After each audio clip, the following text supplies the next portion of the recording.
Okay, it is now 6:01 PM. I'd like to call the regular Historic Resources Board meeting of Tuesday, April 1st, 2025 to order. Can we please stand for the Pledge of Allegiance and Council Member Martirana, if you'd lead us? I Pledge allegiance to the flag of the United States of America and to the republic for which it stands, one nation, under God, indivisible, with liberty and justice for all. Thank you very much. So should we address? Yes. Okay, Where is she at? Oh, there. Board she is. Member Elise Brentnall is not with us physically this evening. Ms. Elise? Yes.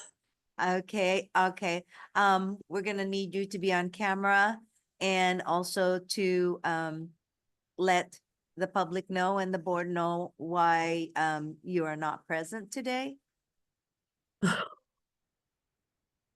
Okay, because I am sick, that is the short version of a very long story.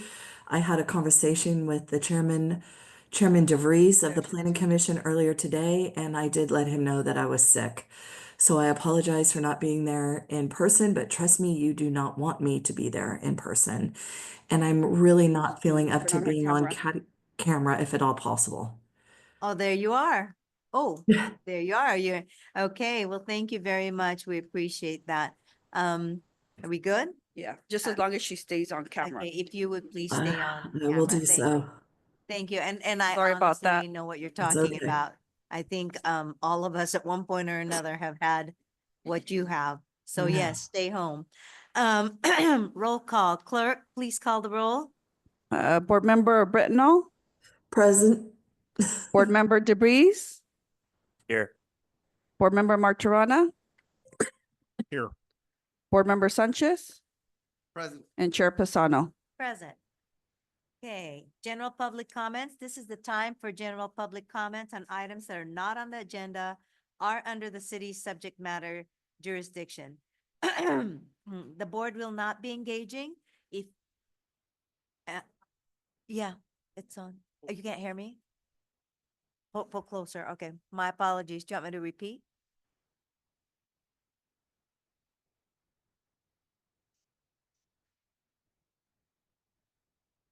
Okay. Would you like me to start over? Yeah, yes, go Okay. ahead. This is the time for general public comments on items that are not on the agenda, are under the city's subject matter jurisdiction. The board will not be engaging. If you have anything that requires follow-up, staff will get back to you. Public comments generally are limited to 3 minutes per speaker. The chair may further limit the time for public comments depending on the agenda schedule. If you are attending in person and wish to make a public comment, please fill out a speaker card and state your name for the record. At this time, I'd like to open up the floor for public comments. Shauna Friels, do you have a public comment? Yes, I do. Good evening, members of the Historic Resources Board, aka Planning Commission. I am the chair of the nonprofit here in San Juan Bautista, the Rosa's House Org, Inc. And we were incorporated in 2015, so this is our 10th year as a nonprofit in San Juan Bautista. What I really wanted to present to you is something I emailed to you earlier this afternoon.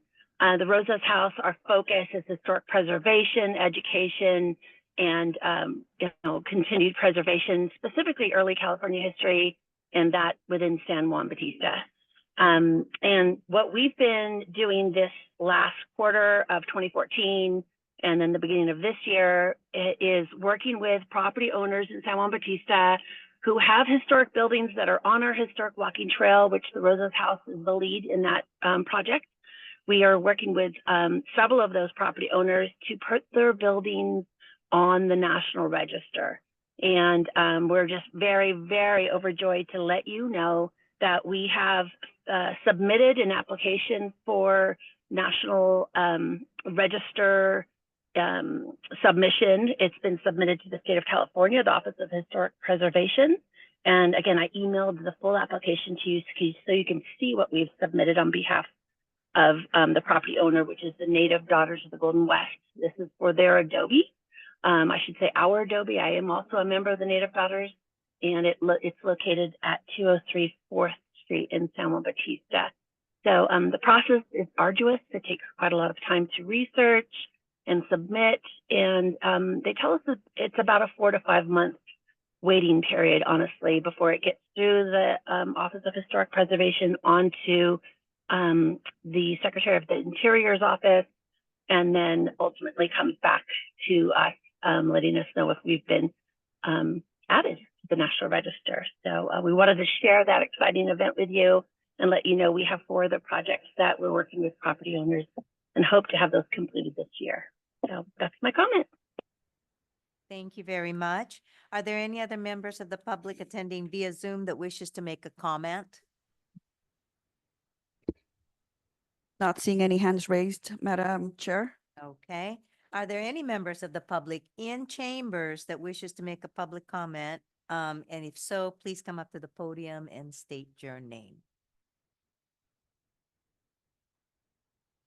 Okay. I do want to make a public comment, that's not on the agenda. I was going through my, my files in my office today, and I found this. It's the San Juan Bautista Historical Society calendar of 2018. And I just thought, I'm going to bring it because we are going to talk about historic buildings, but we're also talking about historically the people participating in different items, and it is in black and white, so it is very historical. And so I wanted to bring that up, and wanted to invite the Historic Society if they might reconsider maybe printing one. It's 2025, it's been 7 years. And I've just kept this because I thought this is a good piece of history for me, living in San Juan Bautista. The other is that it prompted me, and I had to write it down so I don't forget, but it prompted me to say this, looking at the pictures of people and buildings, and San Juan Bautista as a whole. And that is that I want to note how important it is that we have a historic society that's on top of maintaining the stories, the history, the cultural appreciation of San Juan Bautista.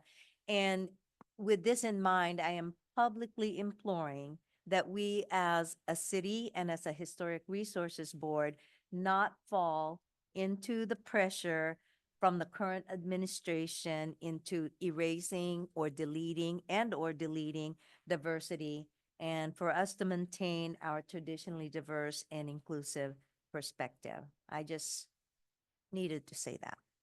That's my comment. Are there any other public comments? Not seeing any? Okay, so we're going to go ahead into consent. There are 2 items on the consent agenda. Will any board member wish to pull any item for separate vote?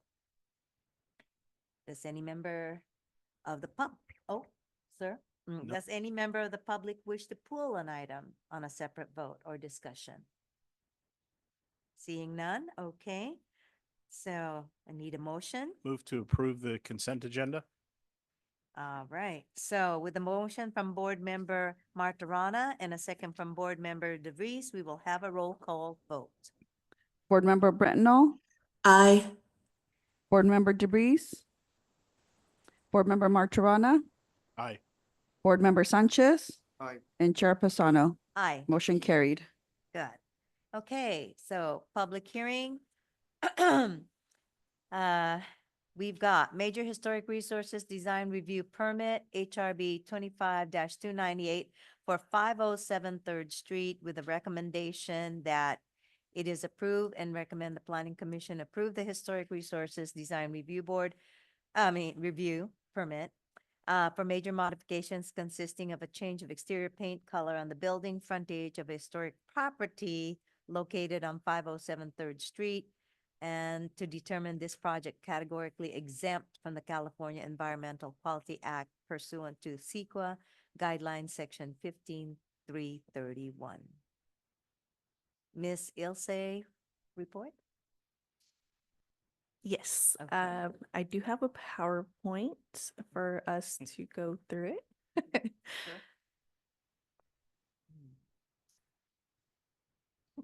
So item 4A for a public hearing is, thank you. It's for a major historic resources design review for 507 3rd Street. So some project information, the applicant is Mr. Dante Baines.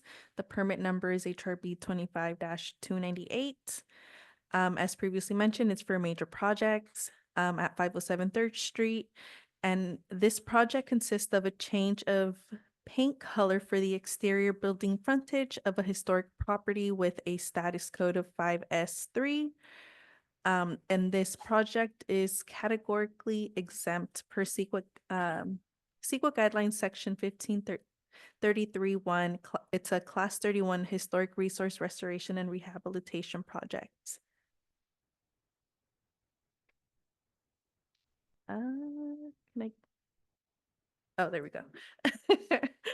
So, just some visuals. The project is located between 3rd Street and 4th Street on San Jose Street. The general plan and zoning land use designation is mixed use, and this project is not within the downtown historic district, as you can see on the map. That purple overlay is the downtown historic district, and this one is just right outside of it. So just some background on January 22nd, 2025. Code enforcement responded to a complaint regarding the painting of the exterior of a historic building without permits. Upon arrival, city staff observed that the change of color had been performed. Staff then determined that the exterior alteration of the building frontage had occurred without the appropriate historic preservation permits per chapter 11-06 of the San Juan Bautista Municipal Code. So as previously mentioned, the scope of the project consists of the change of the exterior paint color for the building frontage. So on your left there is the before, it was a deep brown color, and after is a white color with a burgundy trim. So due to this new color scheme, a major historic resource design review was required per the municipal code, since the color change altered the exterior appearance of the building. As previously mentioned, the project is located in the land use designation of mixed use. It has a historic status code of 5S3, which under the California Historic Resources Status Code, properties with a status code of 5 are identified as properties recognized as historically significant by local government. A 5SR specifically indicates that the property is individually eligible for local listing or designation. And as previously mentioned, the property is not within the National Historic Downtown District. And so therefore, those additional regulations wouldn't apply to the property. So here is just the code sections that apply as to what constitutes a major alteration, which it does state in the definitions that a paint or other coating that isn't consistent would trigger a major historic resource design review permit, and it would require a historic resource evaluation and impact report. So the applicant worked with Rincon Consultants to complete the historical resource evaluation and impact reports. Rincon was able to complete the report on February 26th. And this impact report confirmed that the project was in conformance with the City of San Juan Bautista City Design Guidelines and the Secretary of Interior Historic Preservation Standards. So overall, the report summarizes the results of the standards, and it also includes an analysis and review of the Department of Parks and Rec form, how it came about came about in the 2006 Certified Local Government Grant Historic Resource Inventory and Context Statement and the 1981 Historic Resources in Inventory. So just a brief overview, 507 was considered the Peterson warehouse, and it was subject to 2 prior evaluations in 1981 and 2006. In 1981, the property was noted as being constructed in 1916, so it was added to the city's master list of historic resources, and it was recommended as part of the 3rd Street Historic District boundary. At that time, no district record was prepared. In 2006, it was reevaluated, and so was the 3rd Street Historic District. And through this reevaluation of the 3rd Street Historic District, it included recommendations for boundary refinement, identification of contributing and non-contributing resources, and it established a period of significance of 1834 through 1910. So this reevaluation excluded 507 3rd Street from the historic district. And this was based off of research indicated that the construction occurred around 1930. So therefore, the date was outside of the historic period of significance. So this is just a Sanborn map from 1929, which shows that no structure was on the site during that time period.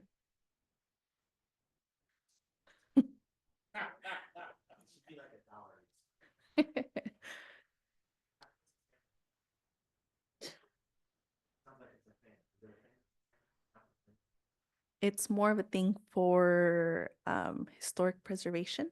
Those were done before to like identify, it was more for like the fire department to identify like where the water wells were. But I can get more information on that from Rincon, who. Mhm.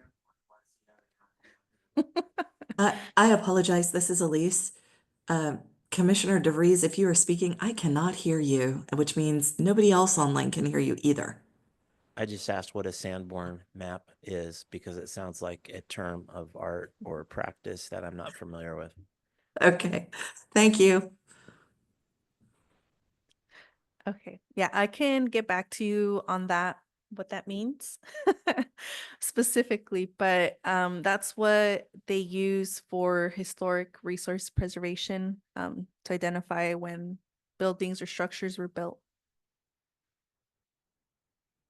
So in 2006, the 2006 survey excluded that property from the 3rd Street Historic District, and it recommended the property as eligible for the San Juan Bautista Register of Historic Resources for its architectural merit.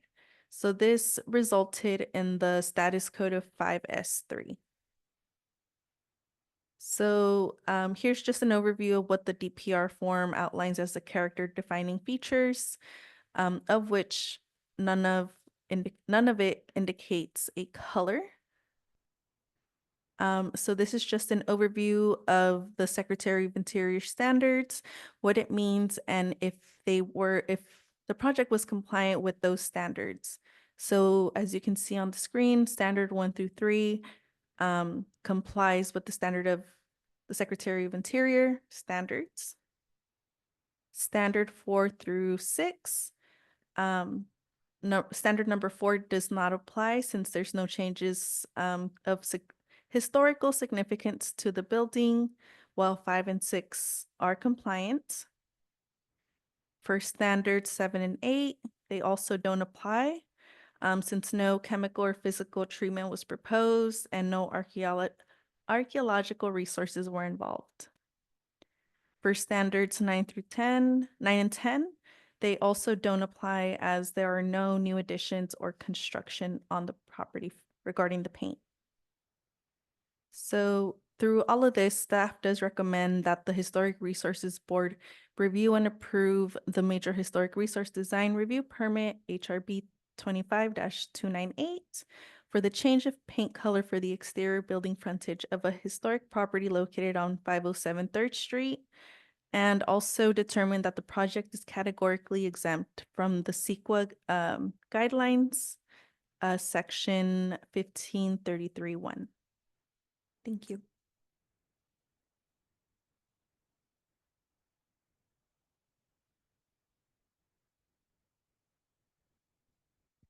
I think the report was pretty detailed. I did see somewhere there was a notation that the Sanborn maps were created for the fire insurance industry.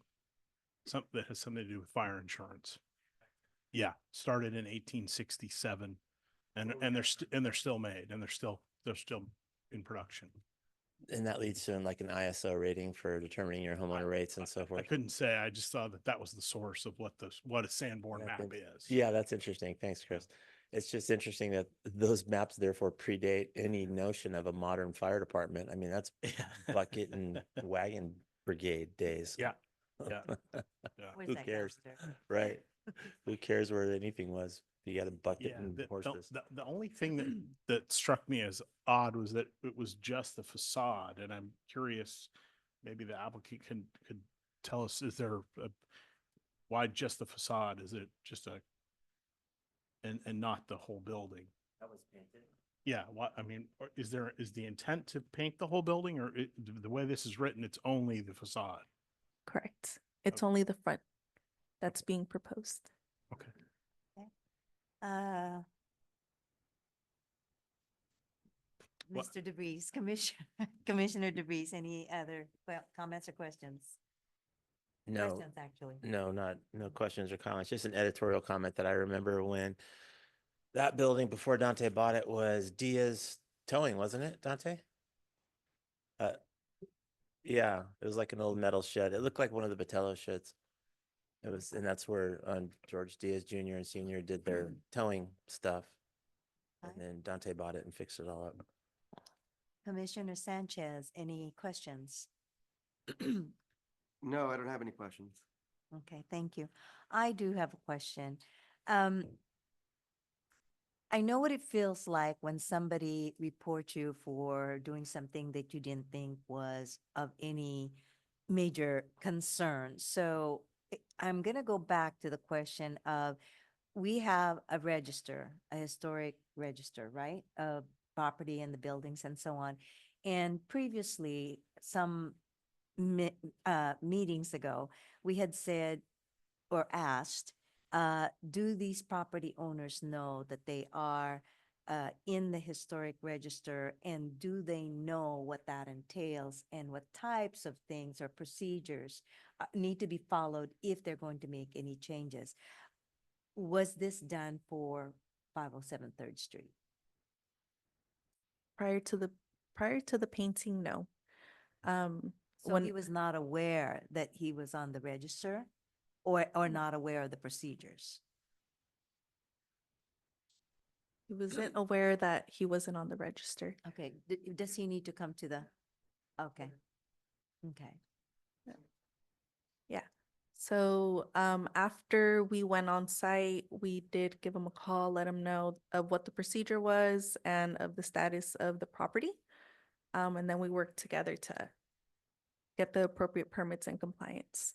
Okay, so then my next question would be, where are we? What is the status of the historic register and notifying owners about their being on the register and procedures if they needed to or wanted to make any changes? Yes, that is a very good question. I was going to bring that up in the future agenda items to see if that's actually something that we can work together as a historic resource board to identify the list of properties and just get them from that PDF document into an Excel sheet. Just because, as I mentioned before, I am the only city planner here. So I do have a whole lot of other tasks. I do have that on my plate. So I'm hoping to address that in the future agenda items to get that list of historic properties, at least start that with having that on the website Okay. and having also the status codes on there. Okay, well, thank you. I appreciate that. And the only reason why that came to mind is because The other one on Alameda, Yep. same thing. They didn't know Yeah. that they were in the register. They didn't know the procedures. And so if we continue to do something like this and have to address it here after a survey, isn't it costing us money to have Rincon do these types of studies, survey, and everybody else's time, permits, so I'm looking at how do we save costs, and I think that, and I understand completely, by the way, that you are alone, and I empathize, but I think that would save the city, the town, the people, quite a bit of money. Mhm. Yeah, Okay. no, I appreciate your comment, and I do hope to get that on the website and get that engagement going this year. Okay, thank you. No problem. Thank you. Okay, open public hearing. Oh, I I think guess that's what we are doing. Elise. Oh, Elise, I'm sorry, Miss Elise, you have a comment. Thank you. Actually, you hit the nail on the head in regards to my first question. Was Mr. Baines aware that before he started the work of whether or not this building was considered historic and on the register? So that was answered. Thank you very much. I guess I have a couple of concerns that it's just the front. I don't know if Mr. Baines is there right now, but if he is, I'm hoping that he could potentially address the rest of the building. Not that it's ugly or anything like that. I just like it to match. And then I had another question. You went from a very dark color to a very light color. Ilse, that color, is it an acceptable historic color? And if so, Mr. Baines, is it possible for you to touch it up so we don't see the dark color kind of coming through the lighter color on the front? Those are my questions.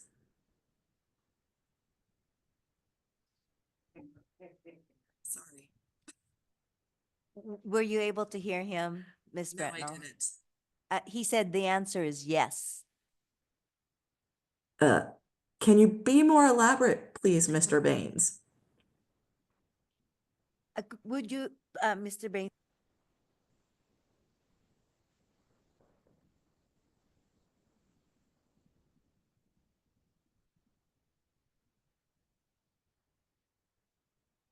There you are.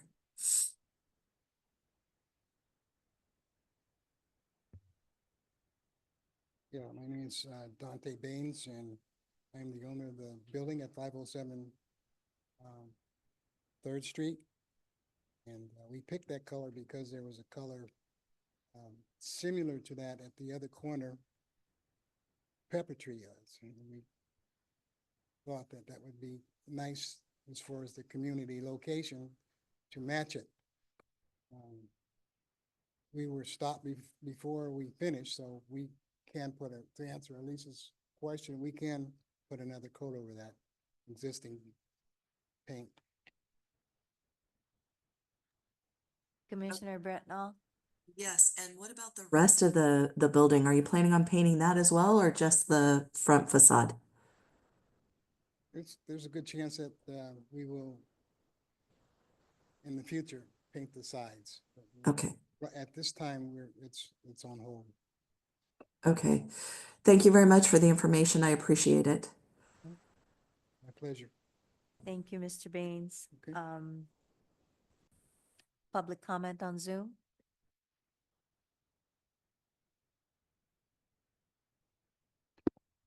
Carl, you have 3 minutes. Thank you. HRB members, I'm sorry I came in quite late, so I didn't get to hear that entire presentation. Just one comment. This meeting is not listed on the city's website, so I was searching for an email to be able to log in on Zoom.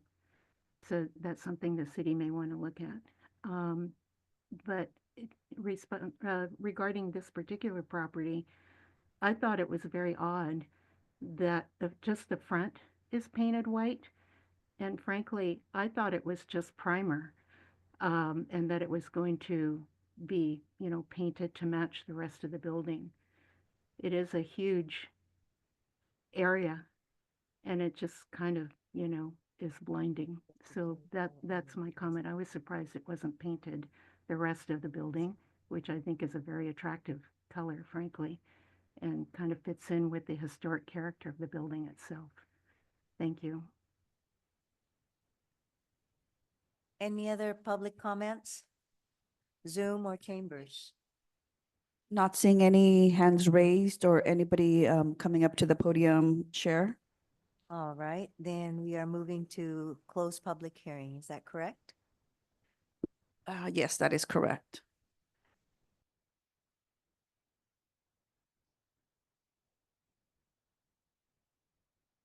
So you're back. Just closing the public. Oh, sorry, I'm closing the public hearing. Wait, closing a hearing or closing the comments? Public comment. Yeah. Yeah, it's closing since there are no comments in Zoom or chambers. Okay. Now, any board member comments? Yeah, I Commissioner DeVries? If I may add Go something. ahead. So in the Rincon to address one of Elise's comments about the color, in Rincon's evaluation for the Secretary of Interior Standards, believe it's standard number 5. Their analysis resulted that there's nothing to suggest that the deep brown exterior paint color characterizes the property. So therefore, painting the exterior with a new neutral color does not substantially change the wood exterior and is consistent with standard 5. So I just wanted to make sure that was addressed. So wait, to say that again in layman's terms, because it was brown wood before, painting that wood now isn't a big enough deal to where anybody's worried about it. Correct. Yeah, Okay. it doesn't affect the architectural history or the significance or anything like that. Would- Even before the building was painted red, I think it was painted a different color. Mhm. So that's, the color won't affect the historical significance. And just using this as an opportunity to further educate myself on the topic. My understanding with historic district and so forth, Historic Resources Board, is that owners, if they want to paint their building, they come to the city, hopefully, if they know, and they say, hey, I want to paint my building. At which time you say, okay, choose from one of these. And you've got a palette, like Benjamin Moore's historic palette, or right? There's a name for it. And what is it? Sherman, okay, whatever it is. And there's, let's say, 20 colors on there. They can pick one. Was this, and I think this was a question that was asked earlier, was the color that was chosen for this building one of those? Or does that not apply? It doesn't apply. The I way see. that the city design guidelines are written is that they suggest it and recommend it, but it's not a requirement.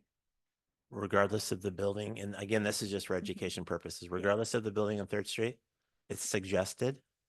Mhm. Yeah, and the building also is outside of the historic district. That's why I said this is for education Yeah. only. But let's say it's a really historic building, like the Cutting Horse Building, for example, or the tax building. We would go based off of the historic resource evaluation. Because that's what they look at to see if even the color is of some historic significance The or proposed color or the existing? whatever the project is. Existing? Yeah. But maybe I can talk to you about it later. May I chime in? If the does the proposed color on a building in the historic district need to be pre-approved by its presence on a palette? Not necessarily. Want me to expand on that? Yeah. So if you, do you mind? So what they're looking at a couple of different things, right? They're looking at the record from the state inventory, which says these are the character defining features that are part of what make it historic. In the case of Mr. Bain's property, nothing in that list of character defining features refers to color in any way. And therefore, I know, let me finish. So therefore, the color doesn't drive, there's no, that doesn't necessarily affect any decision-making. Then you go back to the design guidelines, our local, our city design guidelines, and they do not call for a requirement that they use that preservation paint list from Sherman-Williams. They simply suggest it. And they say, if it's a color defining, then it needs to be close or and approved, that sort of thing. So if it's not a color define, a character defining feature, then it kind of doesn't matter. It needs to be, it needs to be not discordant is one of the terms they use with the surroundings and so forth, which is what he did. They went and found a color that sort of matched with the neighborhood. But there is no requirement in there that it come off of some specific color palette. Yes, and in addition to that, the Secretary of Interior, some of the recommendations of do's and don'ts is like, for example, if there's masonry, that's probably something you shouldn't be painting. So it just depends on the project, but in regards to like, I want to paint the outside of my house, that's, I don't know, or for this one, the barn is going from a deep brown to a white. It's not of historical significance, and it's not something that we can go back to the design guidelines and say you're required to choose a color from the Sherwin-Williams historic palette, because it's not a requirement under our city code or the design guidelines. Right, but I keep trying to get away from this particular building and just ask educational questions. Is there a building in the historic district for which color selection is mandatory? No. Is it always a suggestion regardless of the historic quality of the building? I'm going to take a stab at answering this, and Ilse can tell me if I'm wrong or right. But I think what she's trying to get at is it really depends on what the evaluation, they have to go through the evaluation process period. So if you're in the historic district and you want to do something, you pull your permit, you get your evaluation, and our professionals will tell you, yes, you have to stick with that historic paint color or not. They're going to tell you whether that paint is historic. Like all of it's going to be evaluated. Everything you When want you to say do. paint, the existing color or the proposed one? Existing, and proposed, both. Hmm. Yeah, they're gonna, it's a lot of work. See, I think this is one of the objections that the community has to these rules. I've been here asking questions about them for 5 minutes and I'm still not that certain. Well, you got to have Rincon tell you. Well, that's frustrating. And you say, okay, it has to have an evaluation. Well, wouldn't all the buildings in our historic district presumably have the same type of evaluation to where, yeah, color is important for the buildings on in the district? Why is one not important? I So don't understand the our criteria. code has, if buildings over 45 years old, once they meet that threshold, they need to go through the historic resource evaluation. That's for all properties here in San Juan Bautista. Right. Um, And again, so- I'm talking about in the historic district, Okay. what rules apply, but we can have that conversation another day. I don't want to beat a dead horse right now on everybody else's time. I appreciate Thank that. you. Thank you. Commissioner Sanchez, any comments?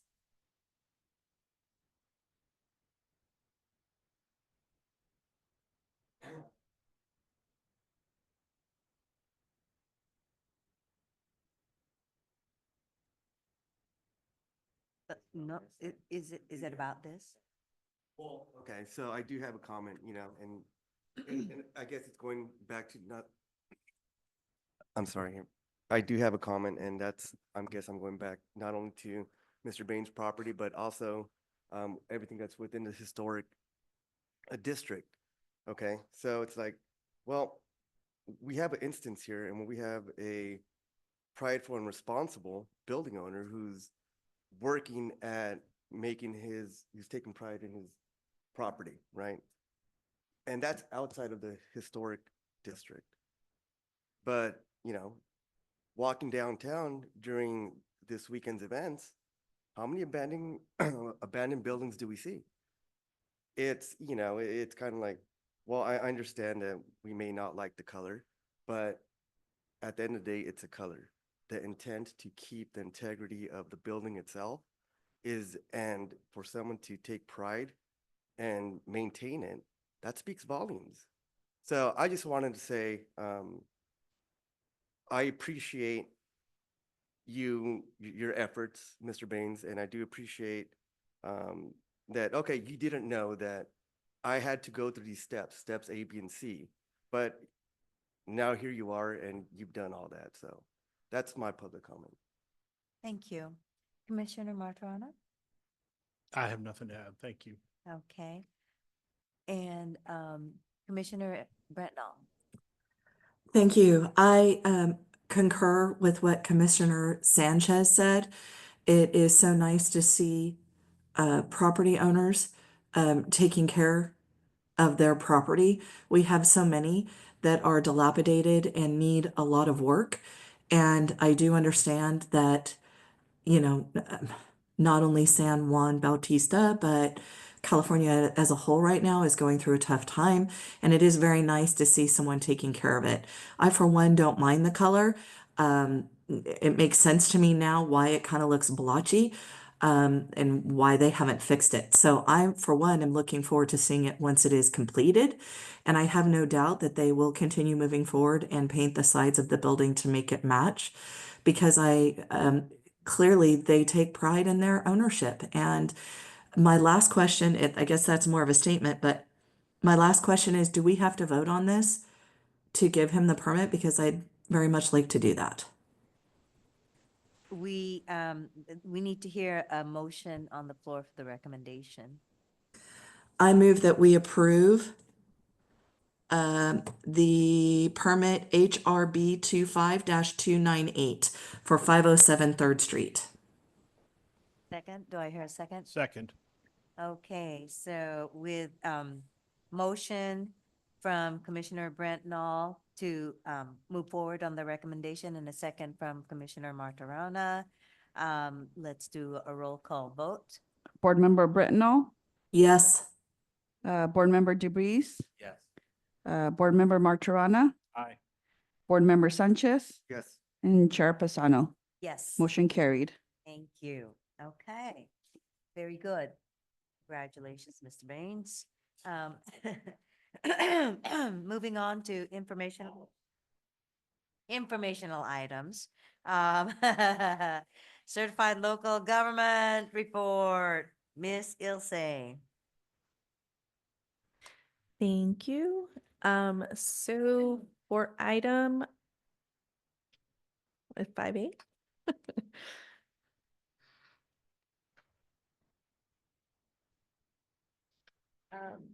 So this is for the certified, local government. I love PowerPoints. It helps visualize what we're looking at. If you ask my Army buddy or my friend who was a retired Army guy, right, retired Lieutenant Colonel, he says that if you ask him what he did in the Army, he says PowerPoint.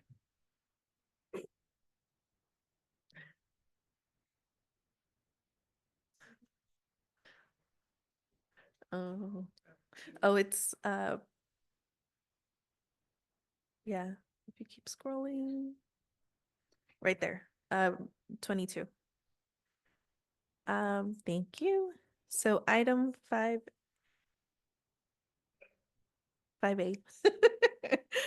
is the certified local government CLG annual report for 2023 through 2024. So as we had previously mentioned in other meetings, the CLG is an annual report that gets submitted to the state, but we'll go through it. So just an overview, the CLG was established in 1980 through amendments to the 1966 National Historic Preservation Act. And the goals were to encourage participation, identification, evaluation, registration, and preservation of historic properties within their jurisdictions. And it's also to promote the integration of local preservation interests and concerns into local planning and decision-making processes.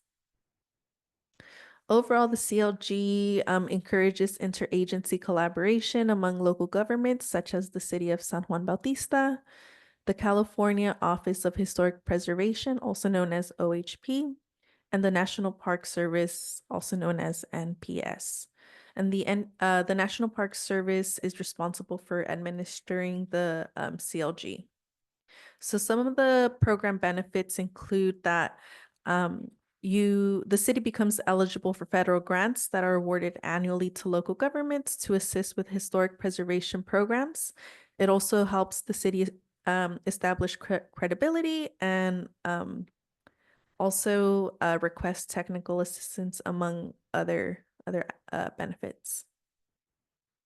So the CLGs must comply with 5 basic requirements, which are listed here on the screen.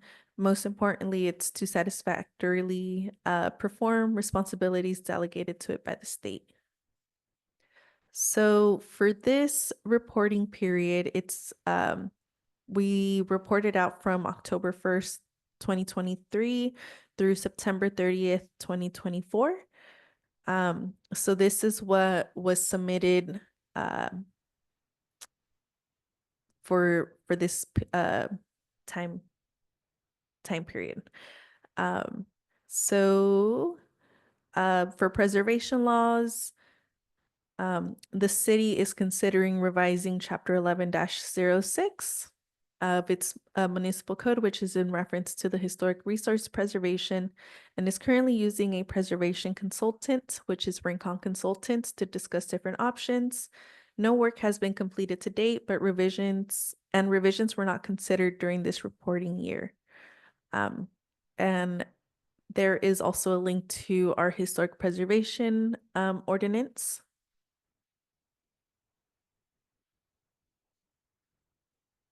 It's not. Next slide, please. Thank you.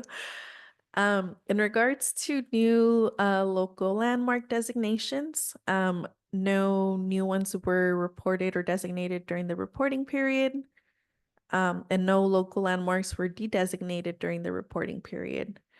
And our general plan does address historic preservation, and we have that as a separate element, and we also included the link there. Next slide, please. Thank you. In regards to who takes responsibility for design review or certificates of appropriateness, some projects are reviewed at the staff level without commission review. And the threshold is based off of chapter or section 11-06-120. And in regards to CEQA, both city staff and HRB review and comment on CEQA documents, and city staff review CEQA documents for compliance. Next slide, please. Thank you. So in regards to section 106, city staff may review and provide input on administrative drafts of section 106 documents. And unless the city is the lead agency, review of section 106, compliant documents are limited. Next slide, please. So here, we had to report out the commission membership. We have our commissioners listed, their professional discipline, the date appointed, date terms that ended, and the email address, along with resumes and statement of professional qualifications for each of the members listed. So that was submitted under a separate document. Thank you. And we stated that the HRB members fill a dual role with Planning Commission due to the city being a small community, and currently there's no vacancies on the HRB. Next slide, please. So in regards to staff, we have the staff listed here with myself, Erica, and Dawn, who previously retired. And we also included resumes and statement of professional qualification for staff. Next slide, please. So we also had to report out the attendance record for each of the commissioners over this reporting period. As you can see here, some of the meetings were canceled or moved to a different date. And in regards to training received, we also provided that information and we listed the commissioners who attended the training, the duration of the training, and the dates. So as we continue on with this reporting period, if we can also keep tabs of any training that we all do, that'd be great. In regards to historical context, no historic contexts were completed in this reporting period. No new or updated surveys were completed in the reporting period, as well as no public education were reported during this period. And during the reporting period, did you have a local register program to create local landmarks? That was marked as yes. However, no properties were added to the register during our reporting period. Next slide, please. So just some additional information. During the reporting period, we did have the Mills Act program. However, no properties were entered, as you know, that was not applicable. And in regards to properties that were reviewed for compliance, we did do a formal review of 6 properties that occurred during the reporting period.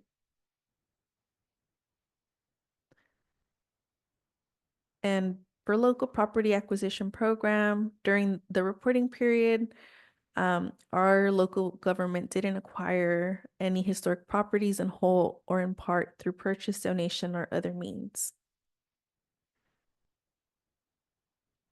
So for this, it was the end. We have in the past gotten free trainings from the NAPC. In addition to that, the last question here asked if some topics that we would like to see covered in these trainings, some of them based off of conversations that I've had with you all and previous information that I've seen in other Historic Resources Board meeting minutes. We included Historic Preservation 101, importance of historic preservation, best practices and examples of successful historic preservation efforts in smaller California cities. And that concludes, I believe, the CLG annual report. So as part of the requirements, we have to review this report to you all, let you all know what was in there, and submit it to the state or federally. Okay, thank you that is so all. much. And again, for a comprehensive report. You do so well with them and your PowerPoint. So at this time, are there any board member questions? Let's start with Commissioner Sanchez. None, thank you. Okay, Commissioner DeVries? Okay, Commissioner Bretnall? No questions at this time. Thank you. Okay, and Commissioner Martirana? I'm good, thanks. Okay, just one question for me is that, once you've completed this report, how is it disseminated and to whom? It is shared here with you all, then it is submitted. Let me double check. I think it's the Office of Historic Preservation. We submit it to them for review and compliance. Once that happens, they review it and then they let us know if we're in compliance with the CLG or if, you know, they have any questions.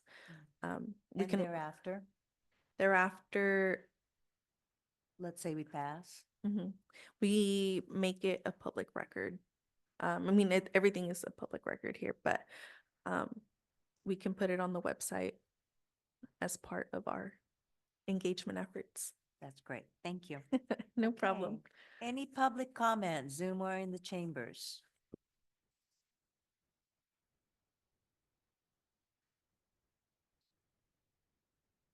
Carol Vonk, you have 3 minutes.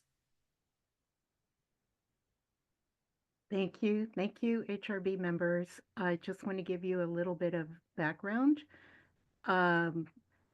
They do have a grant program, and we have received 2 grants, CLG grants, from the Office of Historic Preservation in the past. And the first was to conduct the 2006 Historic Resource Survey. And the second grant we got was to prepare the Third Street no, it's not National Trust, it's the National Park Service, the Third Street Historic District. So they gave us the 2 grants to do that kind of work. They've been very helpful to us. Thank you. Wonderful. Thank you. Any other public comment? Seeing no other hands raised, Madam Chair. Okay, then we will continue to board member comments. This time I'll go this round. Nothing to add, thank you. Nothing to add. Commissioner DeVries? Nothing? And Commissioner Bretnall? Nothing from me. Thank you. Okay, and Commissioner Sanchez? Nothing, thank you. Okay. Again, I'll just say thank you for the update and report. And so this is a no action. And we're gonna go ahead and continue with the Historic Preservation Planning Grant. Commissioner Bretnall, the floor is yours. Thank you very much. What I can tell you is that we're off to a great start. Things are going well, and I'm hoping to have more information for you at our next meeting next month. Great. Board member questions. We are running through this today. Again, we're going to start this way. Commissioner Sanchez, None, thank you. Commissioner DeVries, On this agenda item, uh, on the grants? yes, on the grants. No, okay. Commissioner Martirana, Nothing, thanks. and we heard from Commissioner Bretnall, nothing from I have me. no questions. Thank you. No questions. Okay, public comment, Zoom or Chambers? Seeing no speaker cards and no hands raised on Zoom, Madam Chair. Okay, so that means that we are all waiting for your complete report next time, Commissioner Bretnall. So no action there. Future agenda items. Receive report from Associate Planner. Ilse. Thank you. Here we are again with my PowerPoint. Um,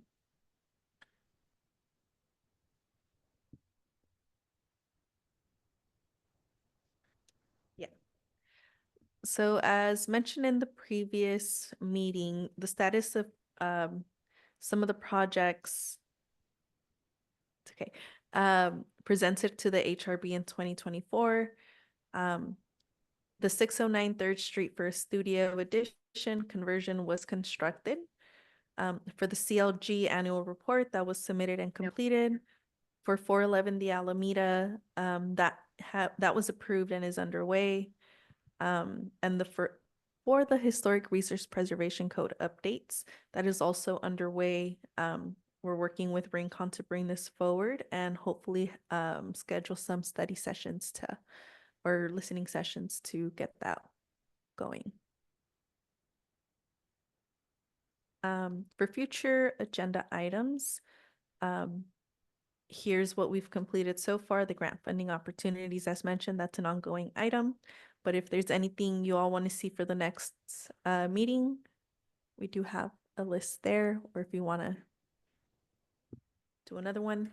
But one of the things that I did want to bring up is the listings of historic resources and properties. As mentioned earlier, I'm hoping to get support from the board on consolidating all the properties, the status codes into an Excel file as opposed to a PDF. That way we have it readily available and it's easier to work with and post on the website. As well as that'll help us send that over to the county to develop a GIS layer to get that going as well. So as you know, new building permit texts or new city staff or new planners come in, they can easily turn on and off a layer to see if property is historic. So if Good idea.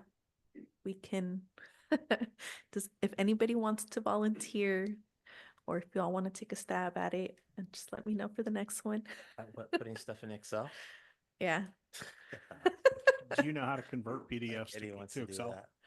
Yes, I just don't have time. Okay, 'cause I don't, but I do have a resource that may be able to help. Okay. So I'll come see you. Okay. Would it be helpful if you had it on Google Sheets so that the changes can be made with people that are able to help you? Mhm. Would that be helpful at all or no? Yeah. I'll take anything. Okay. And I'll work with whichever software comes in. If it's Google Sheets and we can put that on the website as a working document, that works as well. As long as we have that information out to the public, just to let them know, here's what's going on. Is your Right. property listed on here? Just a thought. Mhm. There's a function that you can, that automatically that converts PDFs Okay, to Word, okay. but it's not, I don't think that many people. I know graphic artists use it with some regularity. My business partner has Okay. done it quite a bit. So it's not like it's once you just sort of hit the button and boom, it spits it out. Perfect, thank you. Ilse, I'm Go sorry. ahead. No, Yes. go ahead. Ilse, this is Elise. If you can get me the PDF, I can have an intern convert it from a PDF into a CVS file, which will be perfect for what you need. Great, thank you. Thank you. Yep. I'll So send that I over. think we're on board member questions and we said none. So are we on public? I just lost track. But were we on public comment then? Zoom or Chambers? Well, wait, Ilse, are you done? You're still going through? Yes, Elise has volunteered to help with that as well as I believe Chris. Okay. So that is all. Thank Oh, you. okay. Yes. Okay. Thank you. You can go My ahead. apologies. It's I okay. was getting ahead of myself. Okay, so we're on public comment. Cara, yeah. Kara Vonk, you Thank have 3 you. minutes. This is Cara again. Sorry to interject so frequently. 609 3rd Street, that project that is our house, was not completed. As a matter of fact, it took us more than a year to get our plans through 4-leaf. And just yesterday, we entered an agreement to have that work done. So I just wanted to correct that report. Thank you. Thank you, Cara. I'll update that on my end. Any other public comment? Having no other public comment, how about board member comments? Can you bring the slide back up, please?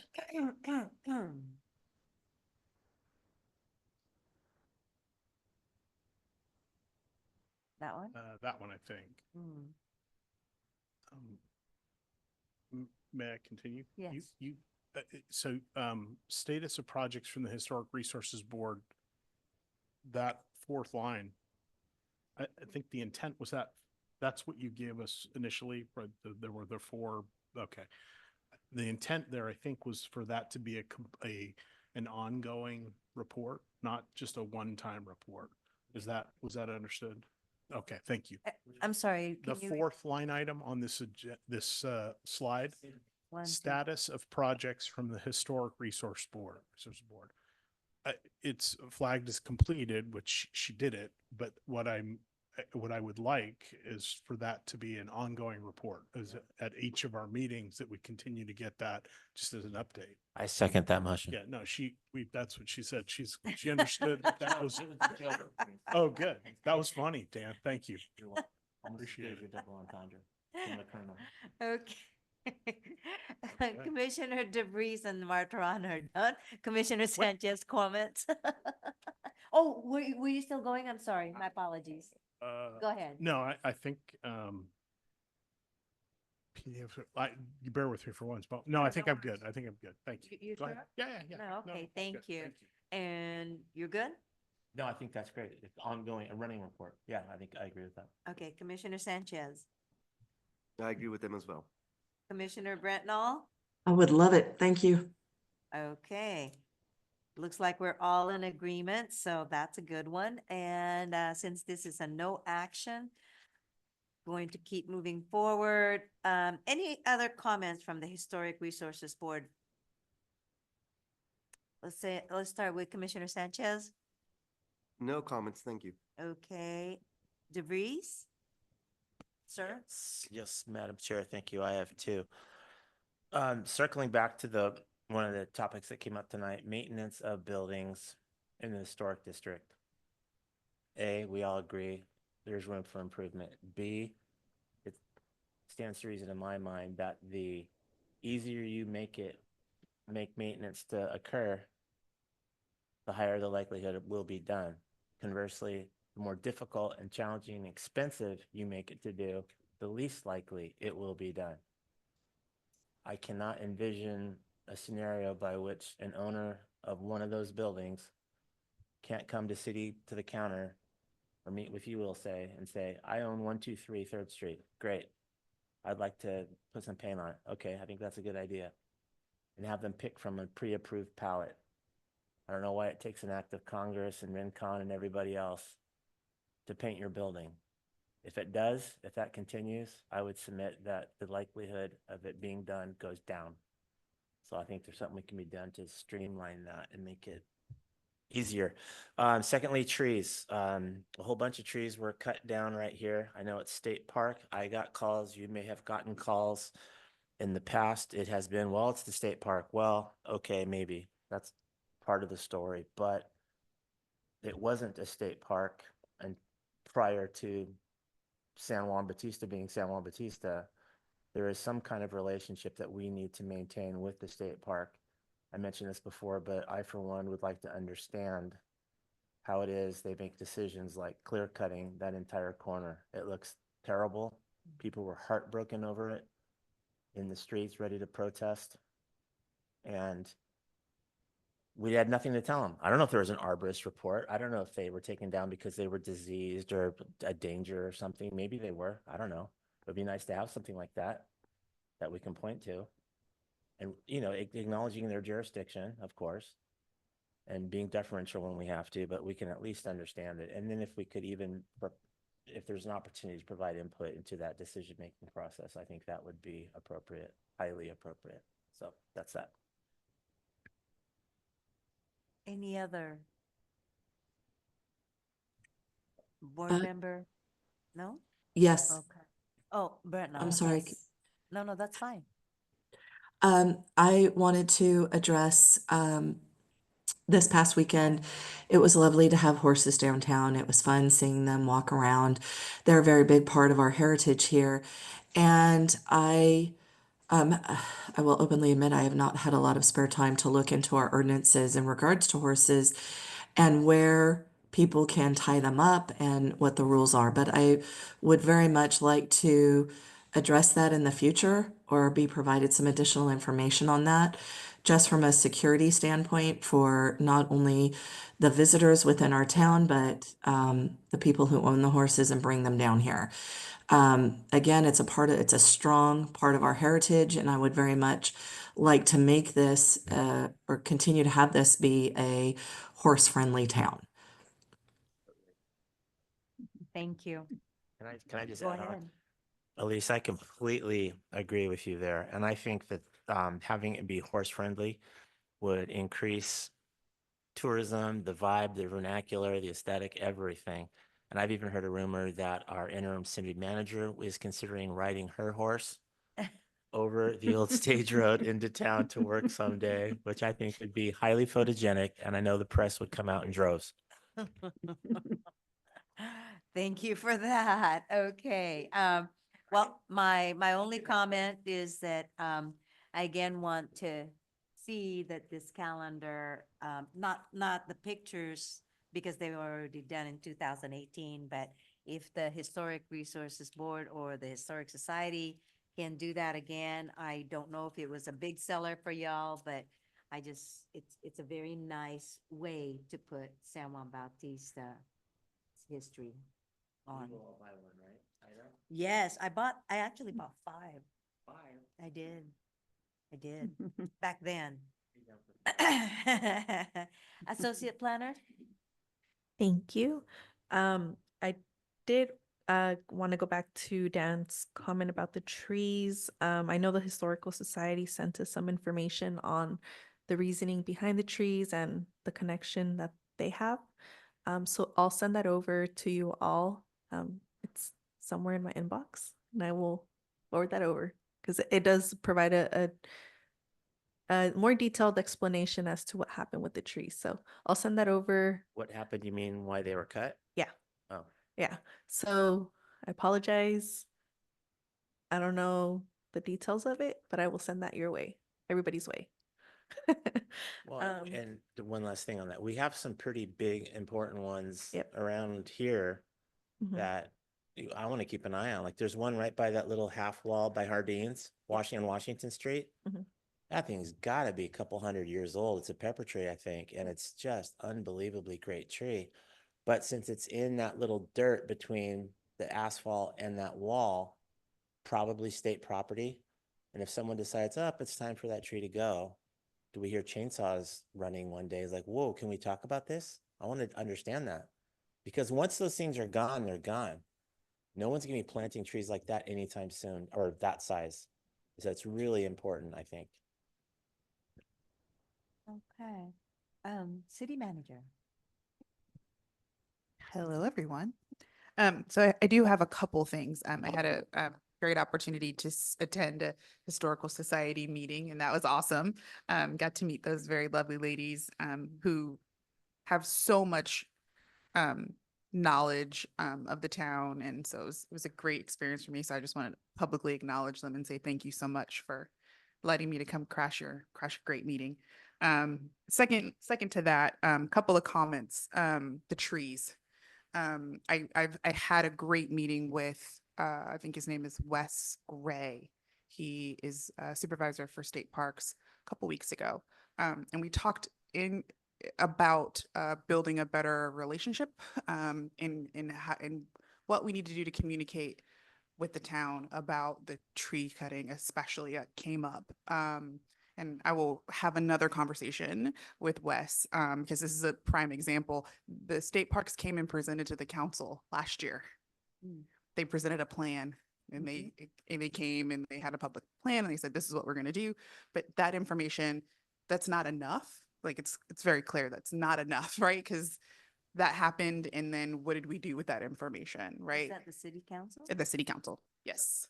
And they came and they identified the three trees, the location. They talked about their plan and what they were doing. It was there was a PDF, a PowerPoint PDF.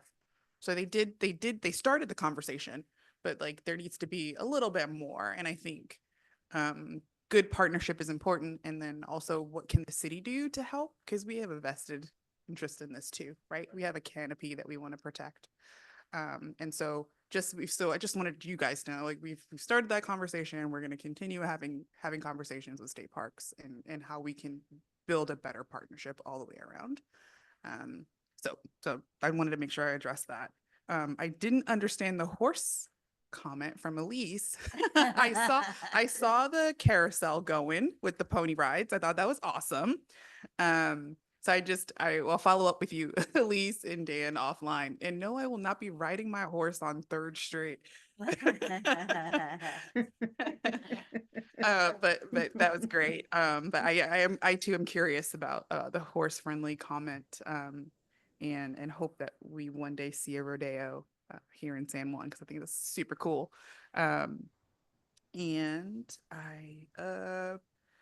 also streamlining processes, maintenance of buildings, all that stuff. I understand. I hear you.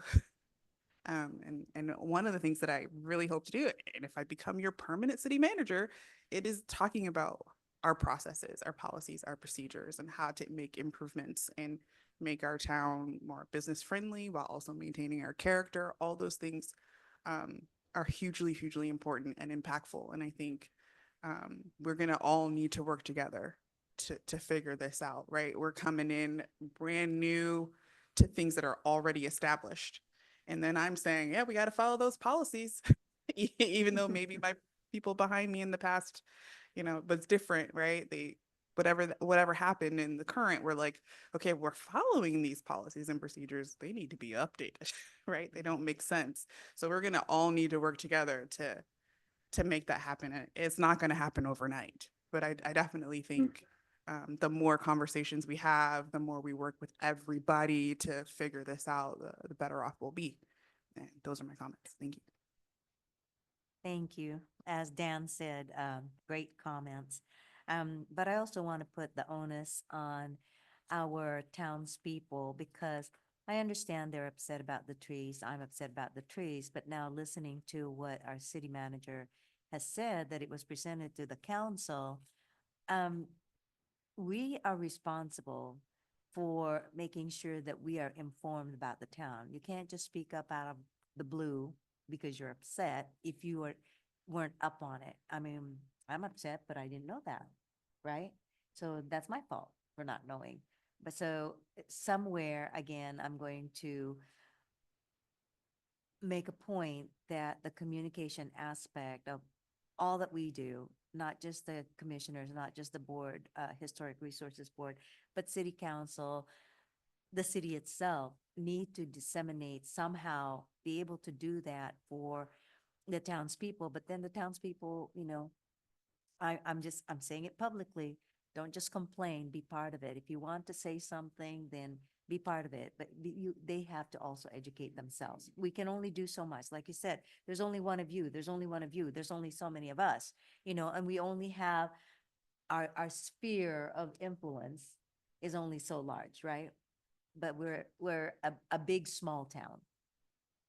So I just wanted to say that because I think we all are doing our part, and I can see that. I really feel that there's been a change this year with regards to this particular body and the Planning Commission in that we're taking responsibility, we're educating ourselves, we're participating, and we have new ideas and people that are willing to take and assume some of those duties and responsibilities so you're not alone. So just want to thank all of you. With that being said, the next regular meeting is scheduled for Tuesday, May 6th, 2025. Need a motion? Move to adjourn. Okay, second? Second that. Okay.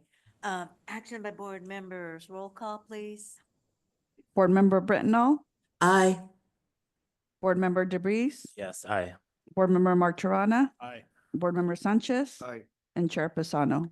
Aye. It is 7:20 on the dot. This meeting is adjourned. Anybody, I love that. anybody need a break or do you want to push right through?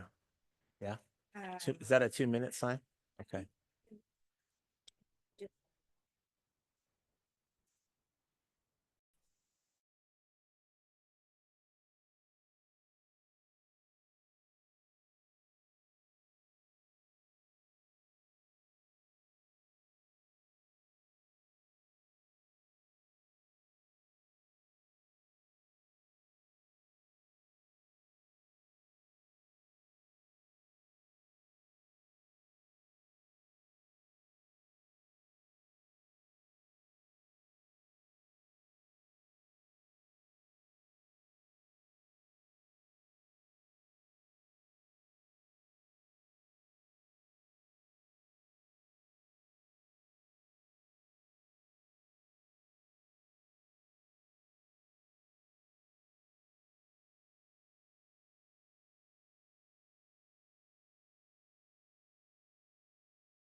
Okay, kids, you ready?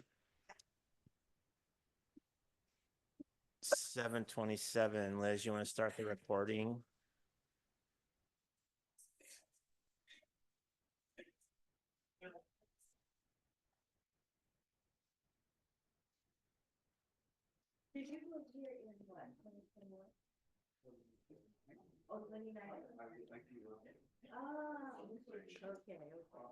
Yeah. You were out doing military. He was out serving our country and stuff.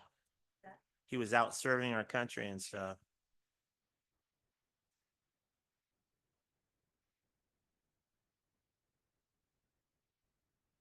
Semper Fi. May I ask when we're gonna start again? I have a hard stop at 8 o'clock, you guys. A what? A hard stop, We're gonna, as in I turn into a pumpkin. we're, Let's go. we're gonna continue on with chit chat. Elise, you can't tell us what to do. Where's the agenda for planning? Dan says you're not the boss of him. Oh, it's a whole different Yeah. leaf. I was looking in the first leaf. It's a new leaf. Ha ha We don't need anything we don't need anything from you, horse lady. Okay, let's go. Yeah, wait, hold on. Are you recording? Okay, here we go. Let's rise and pledge our allegiance to the flag. Eddie, why don't you lead us, simplify? Absolutely. Allegiance to the flag of the United States of America and to the republic for which it stands, one nation, under God, indivisible, with liberty and justice for all. We have a roll call, please. City clerk. Commissioner Britnall, Present? Commissioner Martirana. Here. Commissioner Pisano, Yes, ma'am. Commissioner Sanchez, Present. and Chair DeBreeze. Here.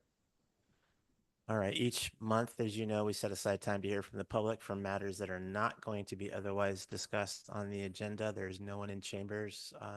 Liz, is there anyone raising their hand for this portion? Seeing no hands raised on Zoom, Chair.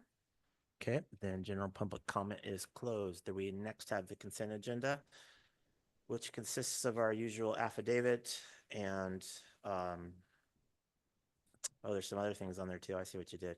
So there's the, and this is common and appropriate sometimes. Let's have a learning moment. Sometimes you can put stuff on consent if you just want to approve it real fast without a whole lot of rigmarole, in addition to the minutes and affidavit. So here what they did is they just put that report, that great report that Ilse just gave to us, they just put it on consent so that we can approve it on consent. And then we have the minutes. So you'll see that from time to time, perhaps, things showing up on consent. That's what that means. So unless there's a desire to pull any of those things, is there a motion to pass the consent agenda as it's listed? I move to pass the consent agenda as listed. Is there a Second. Okay, motion by Commissioner Retinal, second by Commissioner Mayorana. Roll call vote. Commissioner Britnall, Yes. Commissioner Martirana, Commissioner Pisano, Aye. Commissioner Sanchez, and Chair DeBreeze. Aye. Motion carried. Agenda item 4A. This is carryover of the same thing we just heard regarding Dante's building on 3rd Street. Is there a staff report in addition to what we just did? Ilse? Thank you. You don't have to redo the whole thing. Thank We were, you. we were Thank here. you. We can Okay. remember. Perfect. Yeah, no, it's the same thing to accept the recommendation from the Historic Resources Board to approve the project. Right, okay. Any questions of staff about the report? All right, let's open up public comment. Anyone from the public on this agenda item? Seeing no hand raised on Zoom and nobody in chambers, Chair.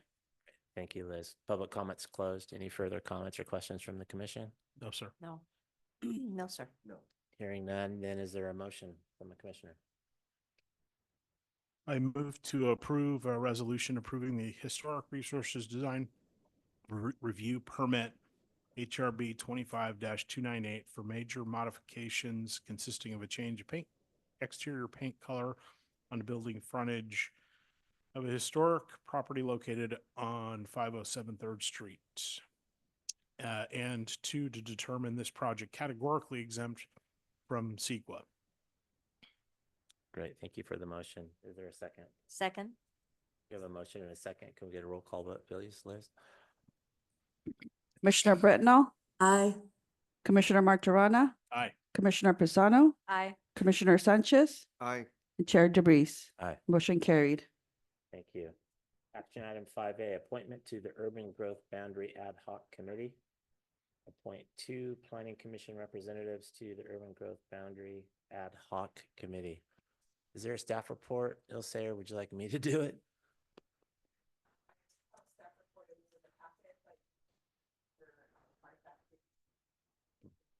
All right. Thank you. I'll do my best. Yeah, this was a committee that I formed or made a motion to form as probably my last act as a city council member way back when. And it went forward for a number of years. Its goal was initially to create an urban growth boundary, which this city had in its previous general plan, but which was therefore done away with in conjunction with the adoption of the new general plan that was done by the Cal Poly students.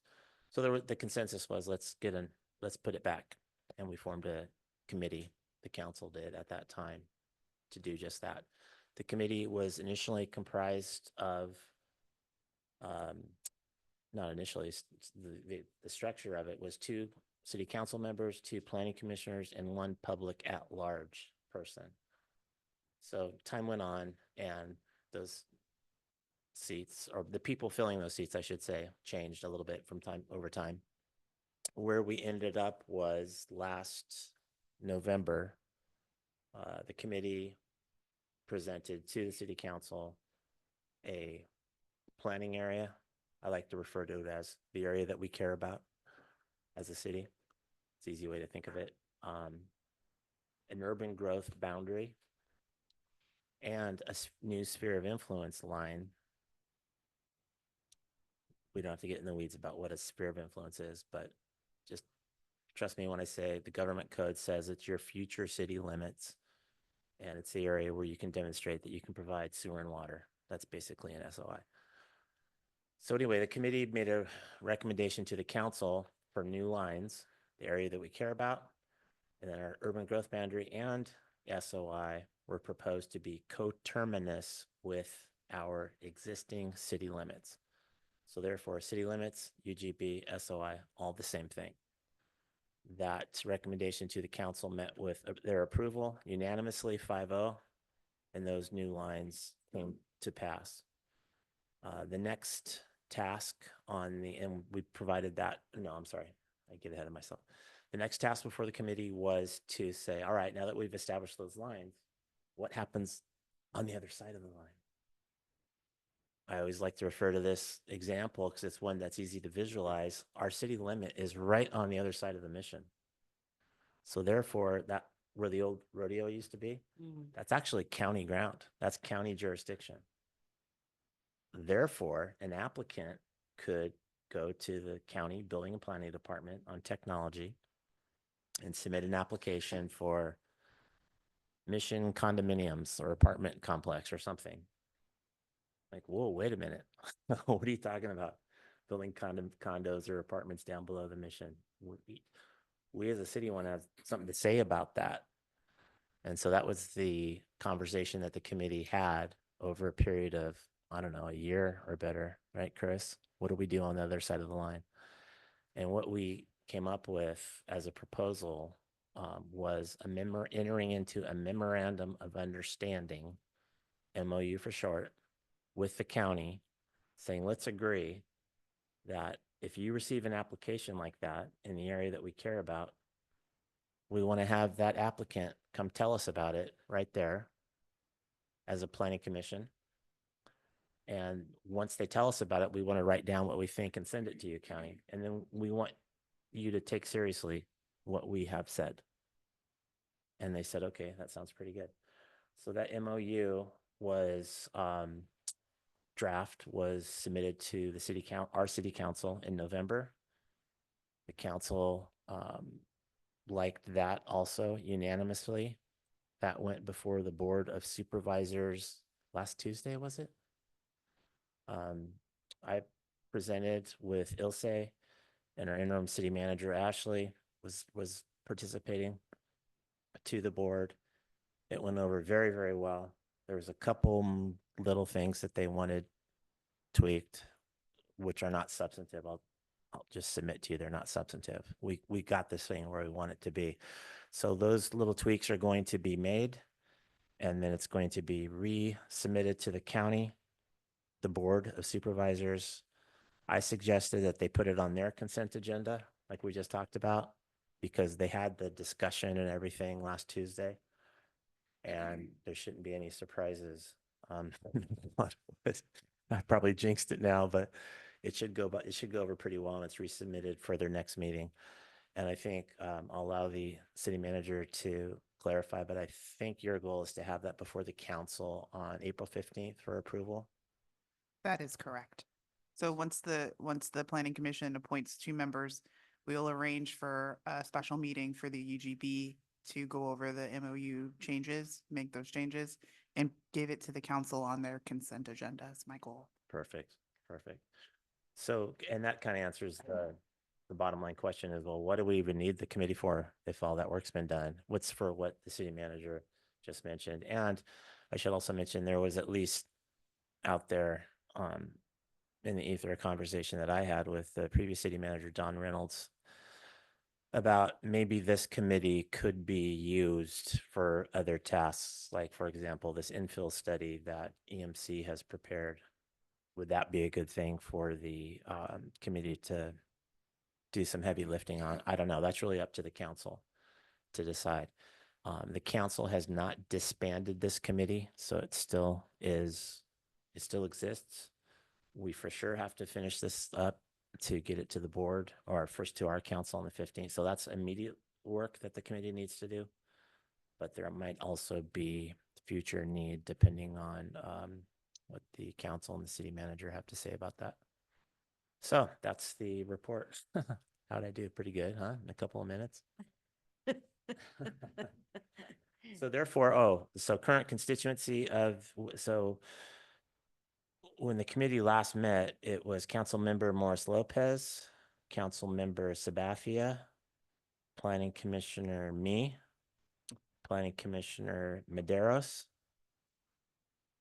and public at-large person, yours truly, Chris Mayorana. Since then, as we know, Chris has gone to the Planning Commission. David Medeiros retired or left. Yeah, retired. So therefore, it's Chris and I, Jackie and EJ. If this commission would so choose to have Chris and I continue with our work, me, I wouldn't change because I was a planning commissioner then. I'd be planning commissioner now. Chris would then change from public to planning commissioner, leaving a public seat open. And we can't obviously appoint a public person tonight. So we could do the 2 planning commissioners. But if one of you all wanted to take the place of Chris or I, then that's of course possible. Do we need that public seat filled prior to getting this stuff done and over to the council for their meeting in 14 days? I don't think so. I mean, I'd be interested in what the city manager has to say about that, but we have a quorum. We can vote, and the 4 people that would be voting are the ones that are intimately familiar with everything I just said. Public person would have no clue about anything that I just said. So I don't know that we need the public seat filled. Not only that, for the at-large member, we have to open the application process. So Right. there's a huge process in order for us to appoint for the city council, because the city council is ultimately the one that appoints. Right. So in order not to hold up the process, we Right. would just continue with the 4 members Well said. once the commission decides what they Well want to do. Very well said, Liz. So we can just call that a timing issue. The timing really wouldn't work out to fill that public seat. Yes. I would just add the time is of the essence. We don't Yes. want to take too long. We want to get this back to the county as soon as possible. Absolutely. Then I make a motion to continue with Commissioner Martorana and Commissioner DeVries as the representatives for the committee. I second that. Thank you, guys. Thank you very much. We appreciate your confidence. I know I speak on behalf of Chris that we appreciate that. And we'll, I think it's good for continuity. yeah, I do. I do too. And for, what do you call that? Personal reward. We want to get this thing across the finish line. Oh my goodness, it's been years. Lots and lots of coffee consumed at Vertigo. We should have gotten sponsored by Vertigo. Okay, well, there's a motion and a second. I'm sorry, Let's, yeah. Elise, did you have any comments on this, Elise, before we take a vote? I do not. Thank you. Okay. Public Uh, comment? Any public comment? Any hands raised? See no hands raised, Chair. Thank Uh, you. Calling the question. Public comments closed. I think we have a motion and a second on the floor. Yes. Commissioner Bretnall, Aye. Commissioner Martorana. Aye. Commissioner Pisano, Aye. Commissioner Sanchez, Aye. Commissioner DeBreeze, Aye. and motion carried. Great. Thank you very much, everyone. Going to item 6A, Association of Monterey Bay Area Governments, otherwise known as AMBAG. Connect Monterey Bay 2050. Public meetings and surveys. Is that you, Ilse or Liz? Yes, it's just me. It's Okay. me with just some quick information of some of the efforts that AMBAG is doing. Sorry. Yes. I'm a visual person. I think she's sponsored by PowerPoint. If not, we should hook that up. Get some kind of deal.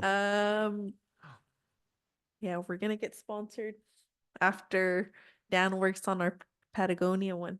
That'll come next. Patagonia first. So just a brief overview. AMBAG is the MPO for San Benito County or the San Benito region, and they're preparing a metropolitan transportation plan / sustainable community strategy to ensure the region is eligible for transportation funding. This is also called the MTP or SCS. For AMBAG, they called it Connect Monterey Bay 2050, which is the latest MTP / SCS. And it's essentially the long range transportation plan for the Monterey Bay region, and it's updated every 4 years. It also identifies regional transportation needs, investment priorities to meet those needs, and local, regional, state, and federal transportation funding that the Monterey Bay region expects to receive for these investments. So as they are doing these efforts, they are hosting 5 public meetings in April. So this is a great opportunity for the public to share your thoughts on transportation needs over the next 25 years. There's one being held tonight, but the one that's going to be the closest to San Juan Bautista is scheduled for April 8th at 6 p.m. at the Community Foundation Epicenter located in Hollister. So it'd be great if people from the San Juan Bautista community went and also provided comments or shared their thoughts. There are also 2 virtual meetings held on April 2nd and April 3rd. So that's also of interest, if it's of interest for people to join. There's also a public survey that's bilingual and available to share. They would like to get your input on transportation, land use, housing, and greenhouse gas reduction strategies, and it takes approximately 15 minutes to complete, and it's available through April 17. There's a link on their website, or the link is found on the PowerPoint. And there's more information on the AMBAG's project website. And if you have any questions or comments, you can contact Heather Adamson at AMBAG, who is the Director of Planning, and her email is provided on there.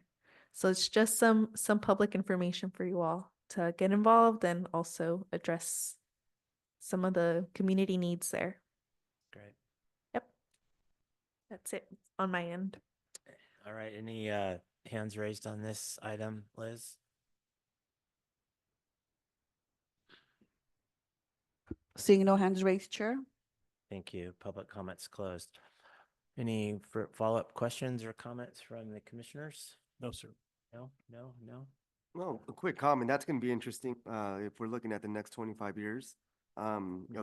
transportation. Yeah. You know, especially with, we got local companies like Joby coming along that are Like what? Joby out of Santa Cruz. They're coming along where? They are actually, in the preliminary steps, or no, further than the preliminary steps of, of transportation to the air. It's almost like via drones. So that they're gonna be doing transportation. Oh, of those fuel guys? flags in the Those air, yeah. personal helicopters. Nope. What? Well, I guess you can, they're classified as drones, but yeah, personal helicopters. But you ride in them. Yeah. I would call that a personal helicopter. My own drone that I can take to work. And do you think that'll be in 25, within that window, 25 years? They've That's secured a their horizon? they've secured a government grant Holy last cow. year. So yes. I wonder if they're gonna be talking about that stuff at AMBAG. That's fascinating. That's your point. Right? Yeah. Yeah, that's really interesting. Thank you, Eddie. Who is our AMBAG designee on the council these days? Remember who got that? I would need to look It was John Freeman. It was John, wasn't it? And I believe it's, obvious- Councilmember Aranda. Jose is the so, yeah. AMBAG guy? Okay. So that's a good way of staying in touch with what AMBAG's up to, is just ask Jose. He's into it. All right, no other commissioner comments, then we can move on, right? B, permanent local housing allocation and regional early action planning, REAP grants. Ilse. Thank you. So this is just circling back to Commissioners Bretnall request to get more information on the permanent local housing allocation and the regional early action planning grants. So for tonight, I'll only be doing the PLHA and the REAP grants. If you all want me to continue that conversation, I can for the next meeting. But for tonight, I'll focus on PLHA.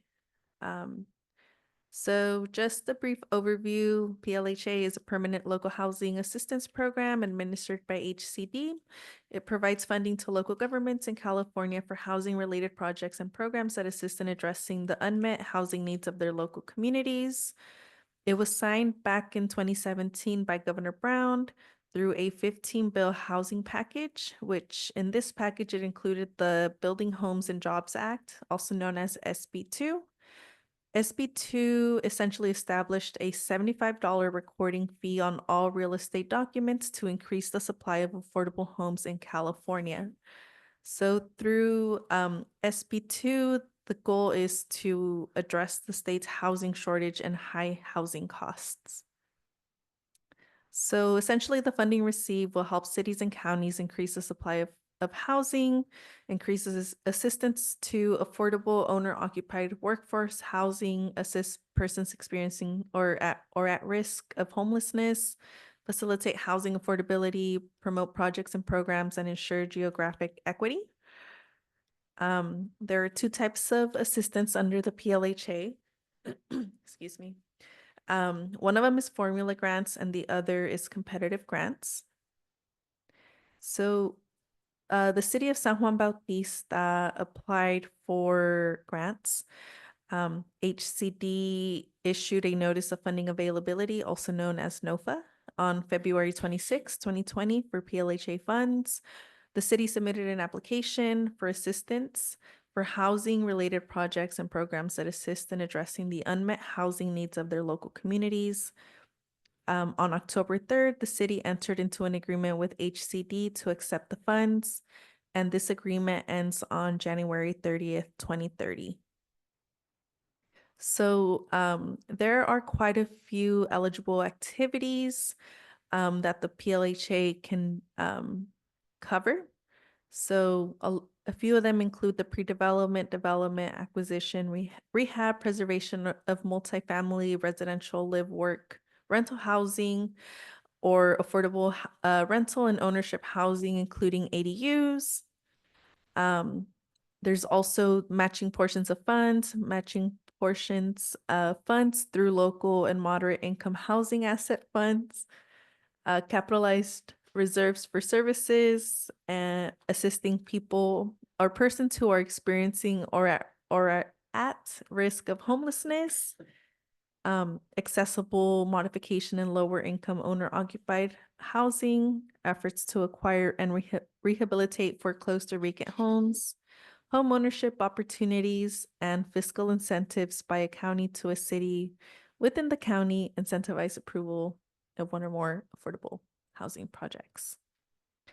So the city of San Juan Bautista applied for funds for activity number 2, which is the pre-development, development, acquisition, rehab, preservation of affordable rental and ownership housing, including ADUs that meet the needs of growing workforce earning up to 120 of AMI or 150 of AMI in high cost areas, and the ADUs would need to be available for no less than 30 days.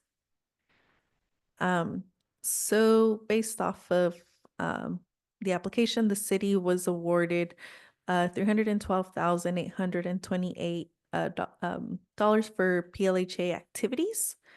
In the funding year for 2019, the city received 75,999 funds, which the city entered a professional service agreement with the county to help fund activity 6. So that's how those funds were used. For the funding year 2020, $114,549 dollars. These funds were disencumbered and reverted to HCD as the city missed the deadline to request funds and provide an eligible plan for funds. So the upcoming funds available are for the 2021 funding year. And the number of funds available is $122,280 dollars. So those funds are upcoming, and we are working with the state to get that going. And that's it on my end for the PLHA funds. Right. Mhm. Good work. Um, Let's do public comment. And then okay. we'll close in 10 Sure, seconds sure, so sure. we can talk about it. Any hands raised on this item, Liz?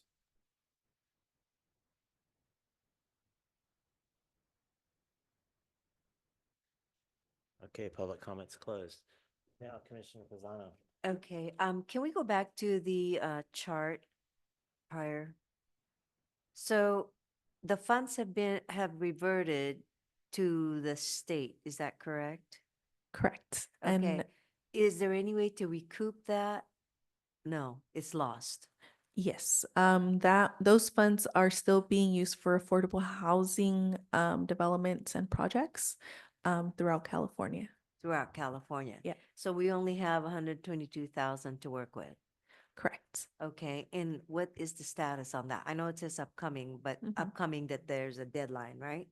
Right. Okay, so what funds or how much of the funds have been used for addressing number 2? So far, none. We are hoping to use it for the 2021 funding year. It sounds from when I first started, there were some efforts to do some ADU outreach and help property owners construct ADUs. Mm-hmm. But from my understanding, it wasn't as successful as they thought. So I think the city needs to revisit those efforts and see. What does that mean that those efforts were not successful? I think Was there anything started? yes. So they began it, they reached out and they only received 2 applications for Okay. ADUs. Because Copperleaf was built when or developed when? When did they start? because they have ADUs in some of those units But before this, before the 2020, the 114. Because I thought they, right, wasn't Copperleaf in 2020? I thought it was in, okay. It's done. That, So- they Right, wouldn't right, be right. appro- No, They wouldn't be. Regardless, oh, Okay. what's the question? So the question, okay, where we're at right now with the 122,000, who's in charge or taking or assuming, making sure that these funds are used so that there are projects? How do you get that money? that'll be me, to make sure that we meet the deadlines. We met with the state back in February. Thank you. Mhm. So Last month?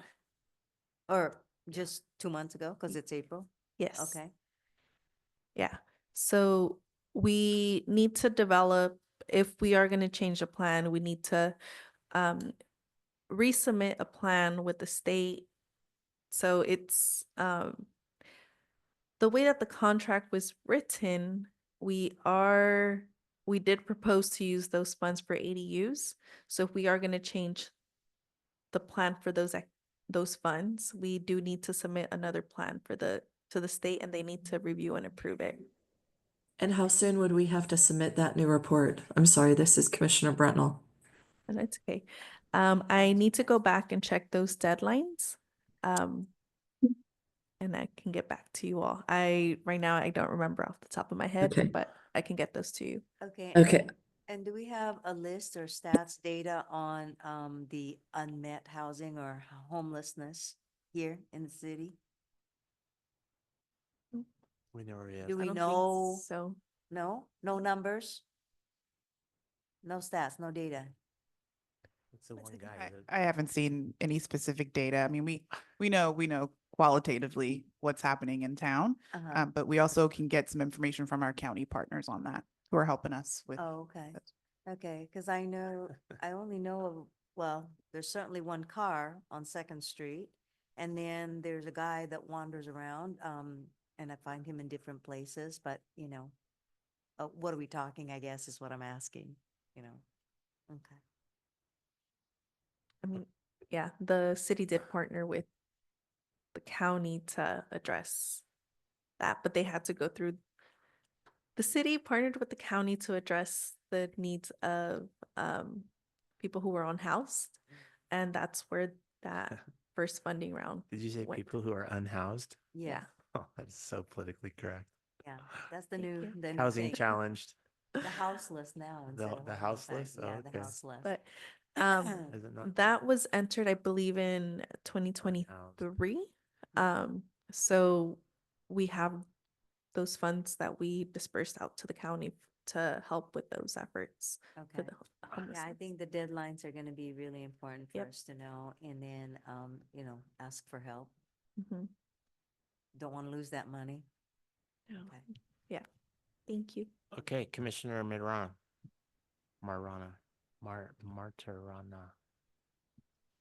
I have no questions. Thank you. Commissioner Sanchez. No questions, but it is going to be behoove of all of us to be mindful of what's going on in the county, especially with them with the new recent developments of tearing down the homeless encampments. In the river? Yeah, I know. to see what and I get to see how the cards play. Yeah. So I'm sorry, I have a follow-up question. So that 122, because we're saying county, is it for the county or is it only for San Juan? No, so if we go, can we go back to the slide? Thank you.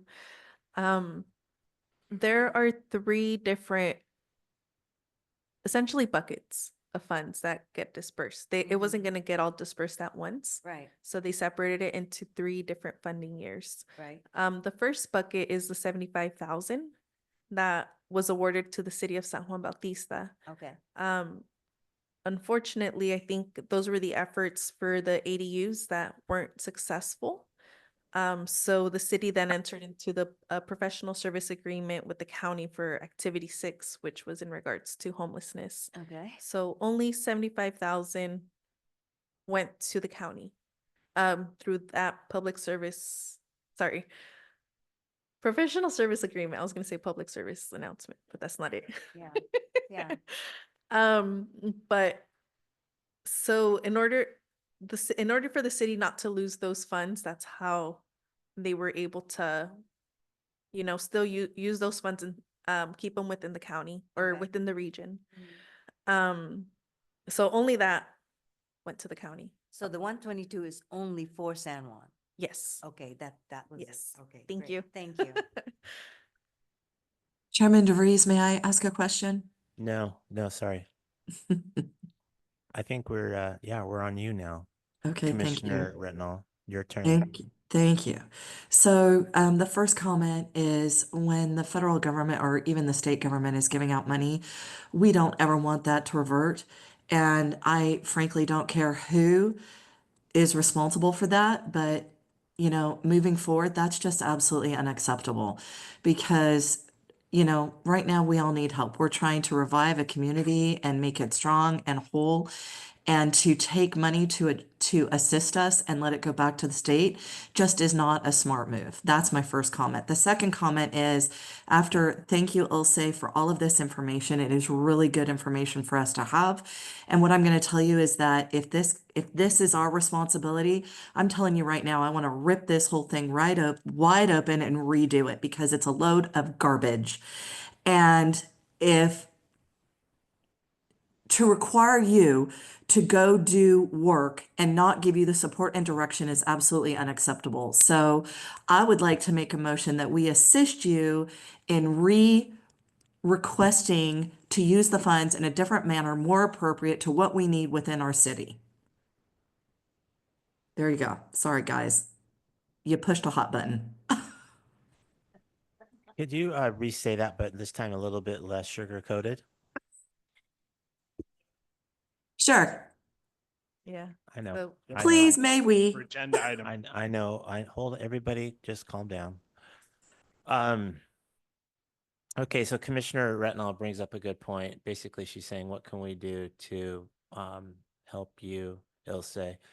If there is something in mind that you have now or maybe in the days that follow that you think would be a good agenda item for action, why don't you put it on there? Sounds like this commission's ready to support you any way we can. Is that fair? yes, thank you. What do you think, Commissioner Retnall? That'll be our game plan? I think your points were well taken and heard, and will be put into the form of a action plan that can be decided or moved upon by the commission next meeting. Thank you very much. And Ilse and Ashley, this does not reflect on you guys at all. But like I said, when you are granted funds and you don't utilize it, that's just not smart business or smart governing. And I don't want to see that ever happen again, especially when I am participating. So I do apologize. I'm long-winded. No, you're passionate. We love it. I think you muted, Elise. Elise, I think you muted. Okay, and I apologize, I'm long-winded. One of the areas that I am very interested in is being able to acquire some of that property that is in foreclosure, that people have abandoned. I would very much like to look at utilizing some of the funds to acquire that and put that property to good use for the city. Thank you very much, you guys, for allowing me to speak. Thank you, Elise, not to be confused with Ilse. Okay, is that it for B? If I Yep, may yep, just. Oh, Ilse, and then, add- but before you do, your introductory comments indicated that you're going to do REAP next time, and that was just PLHA. Is that right? Correct. Okay. So are you done with B? If I could just quickly respond to Elise. Oh, sure. In our, Of course, of course, of I do course. appreciate the comments and feedback. We did try our best, Ashley and I, to meet the deadlines. Unfortunately, we couldn't make it. But we are trying our best, and I appreciate everybody's support. with this. So thank you all. And Well, one quick editorial comment that Yes. circles back to something that the city manager mentioned, and that is we're all in this together. And then as Commissioner Pisano mentioned, I think I've been on a lot of these commissions and bodies and groups and whatever you want to call them. This is a pretty good one. And we've got some assets and some resources that are available to you free of charge. You don't have to go out for an RFP and a contract and all that stuff. You need just to say, hey, Elise, can you do XYZ? Sure, she'll do it. Or me or Chris or Ida or Eddie. It takes a village sometimes, and we are here to help and would like to do that. And I think that's sincere. You guys all agree with me? Yes. All right. I second that. All in favor? Aye. All right. 6C, revisions to the general plan annual progress report. Ilse, is that right? Or Liz? that is me Okay. again. Great. So just some minor edits to the general plan APR and housing element APR. I did submit these over to the state. We did meet that deadline, but I just wanted to go over some brief revisions. That way you are all aware of the edits that were made. For the general plan APR, I just included dates for the planning commission meeting and the city council meeting. For the housing element APR, there were revisions to table A. Permit number 2024-005 was incorrectly listed as an ADU. And it's actually an office space addition, so that was removed. Building permit 2022-055 was removed since it was outside of the reporting period and was not issued a building permit within 2024. Building permit 2019 was removed, or 2019-180 was removed since it was already counted under table 8.2. So overall, this changed the total number of units from 5 to 4. And this is just a quick snapshot of the previous and what was submitted.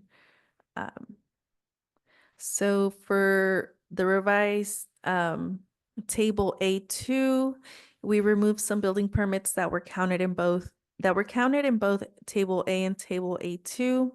Some building permits were entered in table A, which table A lists the number of building permits submitted in 2024. And that was re-entered in table A2. However, none of the permits submitted in 2024 received entitlements, building permits issued, and no certificate of occupancies in 2024. So that was revised accordingly. And right there, you can see the previous housing element APR that was presented. And these are the revisions. So we only have 2 on there.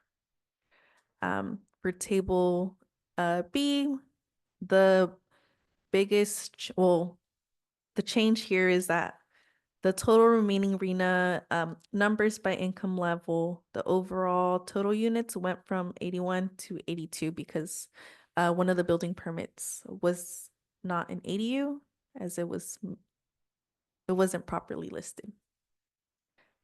But that is it on my end. And that's great. And this may seem kind of nerdy or geeky, but I actually was texting and emailing her both with say about these numbers just the other day. I think you sent me a text asking about this stuff. And I answered her. So yeah, that's the number, our RENA number 88, of which we have 82 left to go.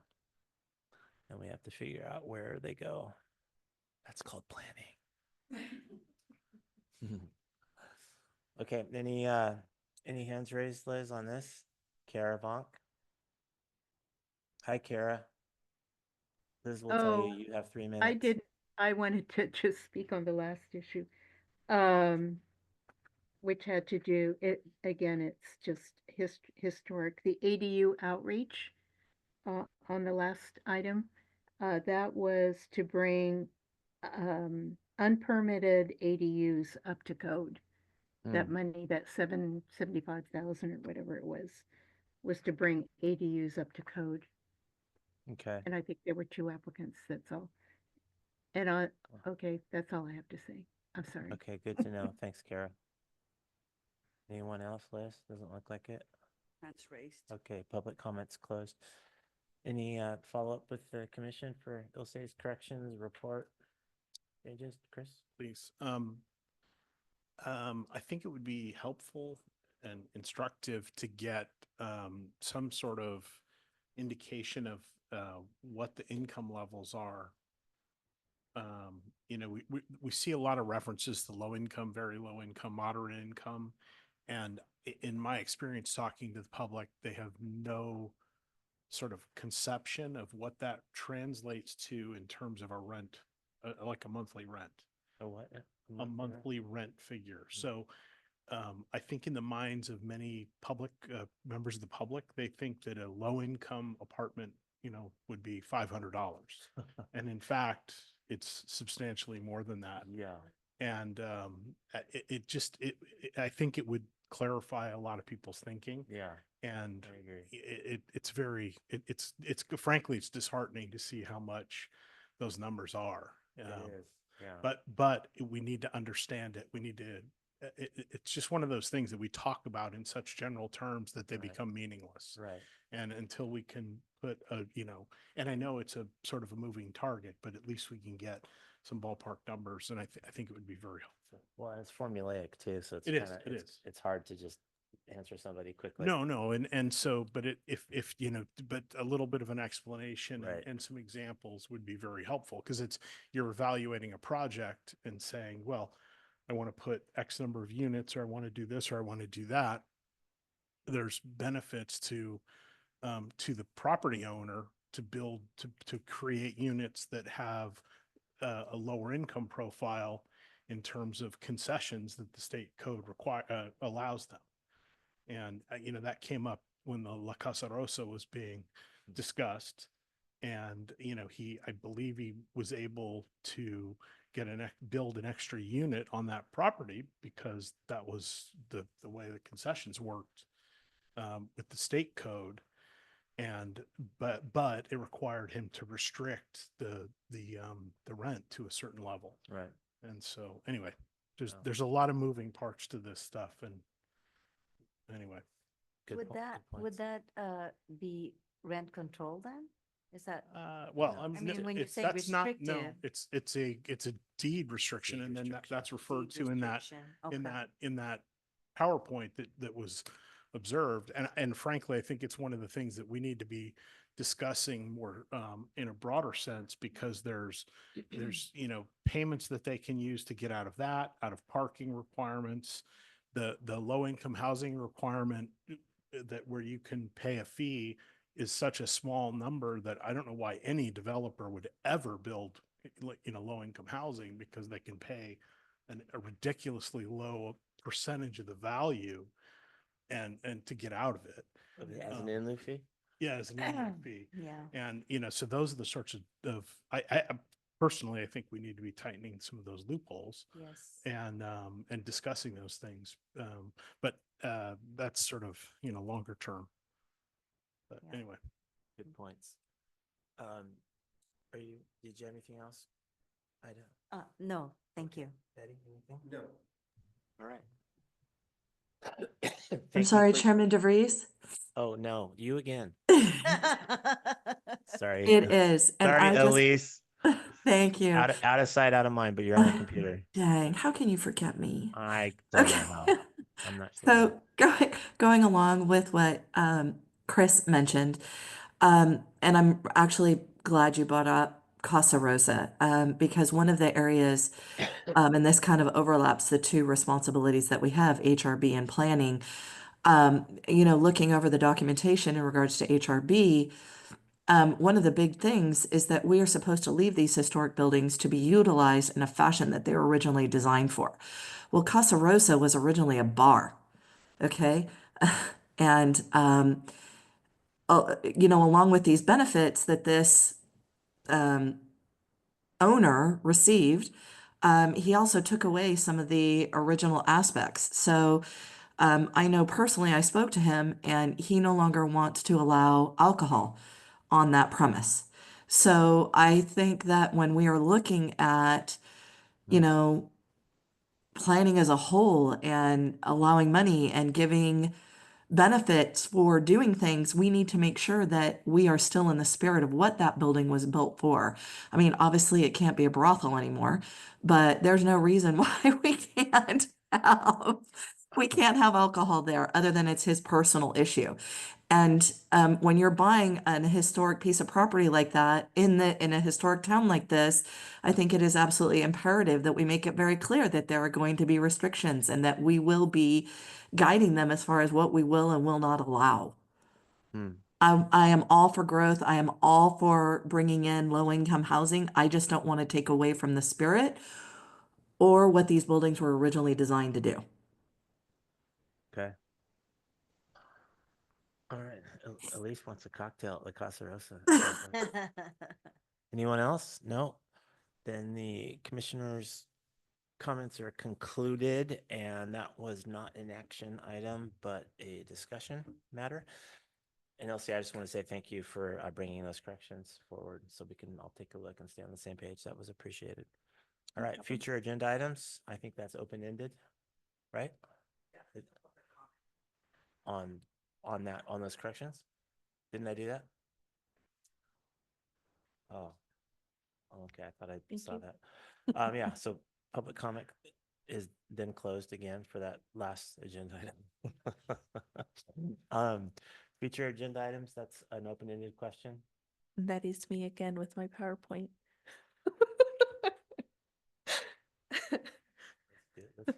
Let's see another beautiful work of art, PowerPoint. Thank you. Silicon Valley is going to be down here taking notes. Yeah, they should. I'm kidding. Oh, boy, look at that. Look at that. So this. We asked and we are receiving. Oh, this is the Yes, thing. the Yeah, project this is the thing. pipeline, project status and active permits. These are currently the projects that the city has as either incomplete. Oh, can I change? You know, can I just make an observation? Maybe ongoing, but for our purposes right now, with the Mhm. project description, it helps us a lot more to just say what it is. Like, is that first one? Is that the gas station? What is that? 404 to 408? Yes. Yeah. Yeah, that's just the way that the permit information was entered into our permit software. I get it, but when Um, we're talking about it, you can say that first one, permit number 248, Yes. that's the gas station. Is that right? Yes. Yeah. Okay, that's a lot. Yeah. easier. So hopefully I'll have this also to you all before the planning commission meetings. That way you all can take a look. Okay. But a lot of these are the gas station, like the first two is the gas station, 259 is the San Benito Health Foundation. Okay. 261 is 302 3rd Street. And some of these are from the time when Four Leaf was around. Yeah, they are. So I need to go back and check the status and actually confirm if they're still in review or if they were processed. Quite honestly, if we, next slide, please. Sorry, excuse me. The two-phase mixed-use project, is that the one across the highway? It's in front of the Valero. Across the street, giant property. Mm-hmm. Yes, so as you're Okay. coming into town. Yes, yes, yes. on your Okay, right-hand okay. side. Yes, yes. Thank you. And then we also have these permits. Some of them are short-term rentals, major historic resource design review for like the Cultiva restaurant sign. Zoning clearances, which are essentially for people who want to have businesses here within the city. They need to get clearance from planning first to see if they can even have that business there based off of our land use table. A sign permit for the Valero, the historic resources design review, which was today for 507 3rd Street. So that'll be marked as completed. And then we do have another major historic resource design review for a re-roof, repaint, and resite at 606 3rd Street. Which is I what? think- What's 606 3rd Street? It's just the address. What is? You're that? welcome. What is that? What is located at that address? It is a house Just a regular residence? Yep. Okay. with, yeah, similar to, I guess I can't compare it, but Because this town's so it's small, pretty. we immediately in our minds go, which house is that? Oh. So that's why, or like, it's Valero, it's across from Valero, it's Yes. the new gas station, you know what I mean? Just the visual cues, I think. I'm would help. thinking Yes. 606, is that behind the honeymoon house? See what she's doing? She's trying to think of it in her mind. That's what we all do. Thank you. Okay, I'm it's not okay. too sure. That's fine. But it's an active permit. Okay. So that's the project pipeline that you all have requested. As we keep going with these meetings, I'll keep this updated and I'll also include this as part of my status reports, monthly status reports that are on the website. And Much appreciated. yeah, no problem. This, But- I was gonna continue on with the future or the current status of items, but I don't know if anybody has Yeah, questions on let's break it up a little bit. So as to the, let's call this the pipeline, as to Ilse's pipeline, any feedback, Chris? He's texting his wife. No, just kidding. No, I'm looking for an address. I'm just. I'm, It's a joke. 699 4th Street. There's seems to be a lot of activity going on there. I'm wondering if they have pulled any permits. 99, 4th. I'll check. I believe I have that address correct. Yeah, I can double check. These are just the ones that are currently in review, but Yeah, it's I the don't house have with the. chain link fence across the front. They've Mhm. been part of it's been open and they're looks Next like to- they're clearing the place Next out. to the theater? Yeah, well, it's like Oh, one down. Yeah. I think It's the gentleman, the cook. older gentleman that passed away. Right. Okay, she'll check on that. But Any other mean, comments I- on the pipeline? may I finish? About a specific property that she doesn't know about? I just want to, they appear to be doing demolition work and I'm sure the place is condemned. And if it's not, I mean, Needs to it's, be. yeah, Yes. it's Okay. about as bad as anything in the city. Sorry, thanks. Thank you. We'll look into that one. I do have a question on when you say short-term rental and it says Airbnb, can you kind of explain that one? Yes. So the city has a short-term rental ordinance. Essentially, those that want to do like Airbnb or VRBO, the city has a short-term rental permit that they need to obtain prior to, posting their home on those sites. So that's what that's in How long reference is to. how many days is the short term? Less than 30 days, I believe. So it has to be 30 days. I need to double check, but I think it's under 30 days. So if they're gonna do an Airbnb, it has to be 30 days rented, Less than. less than, Yeah. okay. Yeah. So they can do like the 2 weekends, but they don't have to go all the way up to the 30 days. Okay, Yeah. because I was gonna say, I think in Hawaii, it's minimum, it has to be rented for 30 days. Mhm. And in Carmel, it's not at all. So Yeah. each jurisdiction has it. Yeah. Yeah. Okay. Yeah. okay. So the city does have an ordinance and a permit for that. So if there's any Airbnbs or VRBOs out there, check in with me. Yes, correct. Do those permits come before us? No, those are administrative permits. When I said we get TOT, you know what I'm referring to? Hotel tax, 12% right into our general fund, like adrenaline. That's- So report on all the that's- Airbnb. Yeah, All the that's a good one. Airbnbs out there.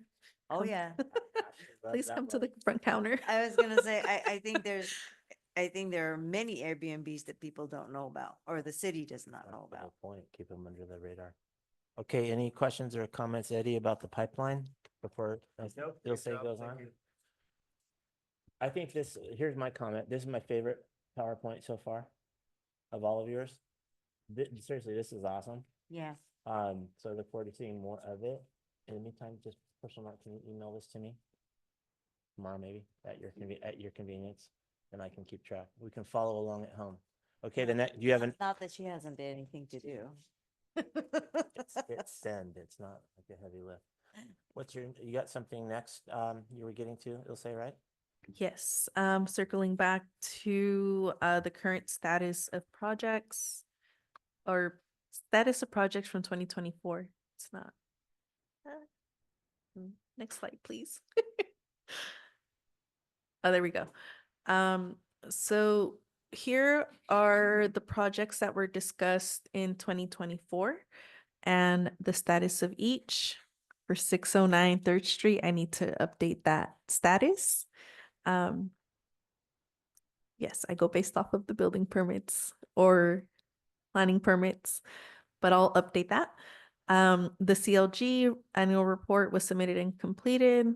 The entitlements for the gas station at 404, 408, the Alameda, that's the gas station over at the corner.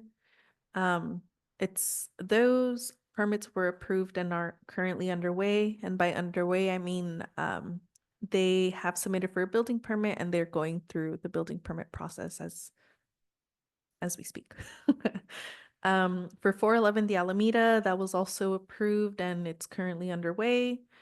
For Historic Resource Preservation Code updates, that is currently underway as staff is working with Rincon to bring this forward. The Dembrosia Vista Project Phase 2, it was an informal project review. I had this status as stalled as there were no new submittals or amendments submitted to that project. So we haven't heard back from the applicant. For the zoning code amendments for chapter 11-04, temporary use of land, that one has also stalled. We received comments, but no updates or revisions have occurred. However, it is in my queue, but I will get to it and I will bring it back. Okay.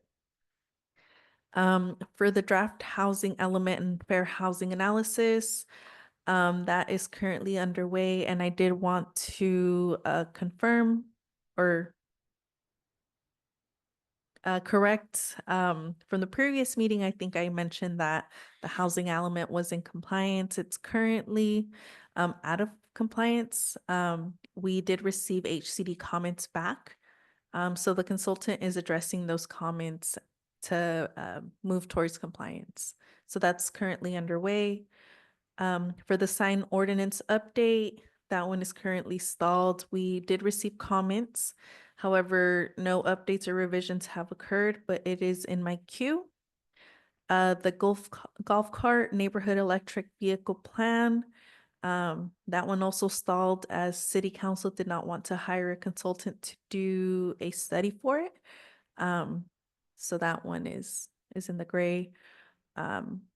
For the zoning code amendments for chapter 11-16, the mobile food truck vending, that one has also stalled. Comments were received, but no update revisions have occurred, but it's still in my queue to update. And that is it for the current status of items from 2024.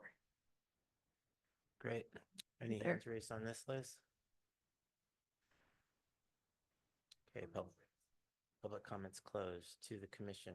Chris, anything? Please. I saw a couple of references, I think, this evening to certificates of occupancy. I've seen a couple of references tonight to certificates of occupancy. And wasn't aware that we issued certificates of occupancy.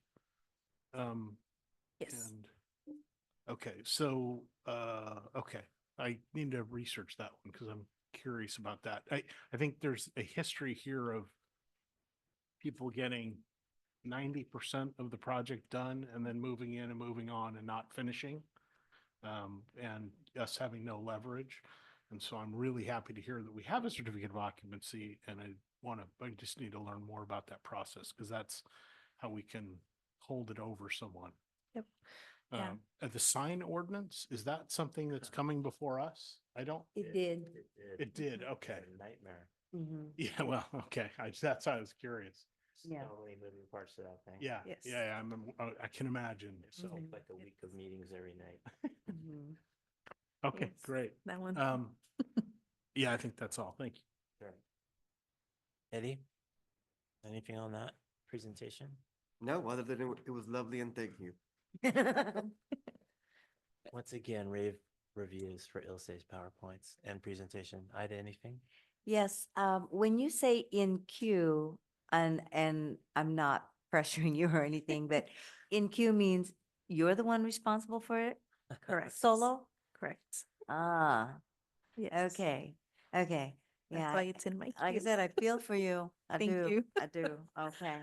Well, maybe we can do some prioritization Yes. and, but the chart, great. And as everyone has said, please continue. Thank you. Absolutely. Good work. Thank you. And that's it for number 7. That brings us to the Elise. end. Huh? I think Elise has a question or comment. Oh, dang it. I did it again, huh, Elise? I thought you said you You had a hard did. stop at 8. I know my battery's running low, guys. So, no, actually, I thought it was great. It was very informative. Thank you very much. If we could have it a little earlier, that would be fantastic. Ilse, keep please doing a great job. Thank you.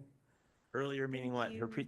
that chart being earlier. in Getting the that chart meeting? ahead of time. I would love to be able to see the chart Yeah, ahead of the meeting. That way I can review it, have questions, and blast you with them when I see you. I agree. I agree. Yes. Can we just have that be a procedural kind of thing that we include the chart in every binder that goes out? Just Yes. And updated? I will try to make it before the deadline.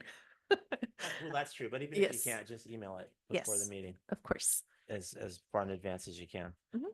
Okay, thank you, Elise. Sorry, I forgot you again. Mm. All right, that's all it for the commissioner comments on number 7. We're going to number 8, planning commissioners. Any final thoughts? Anyone? No?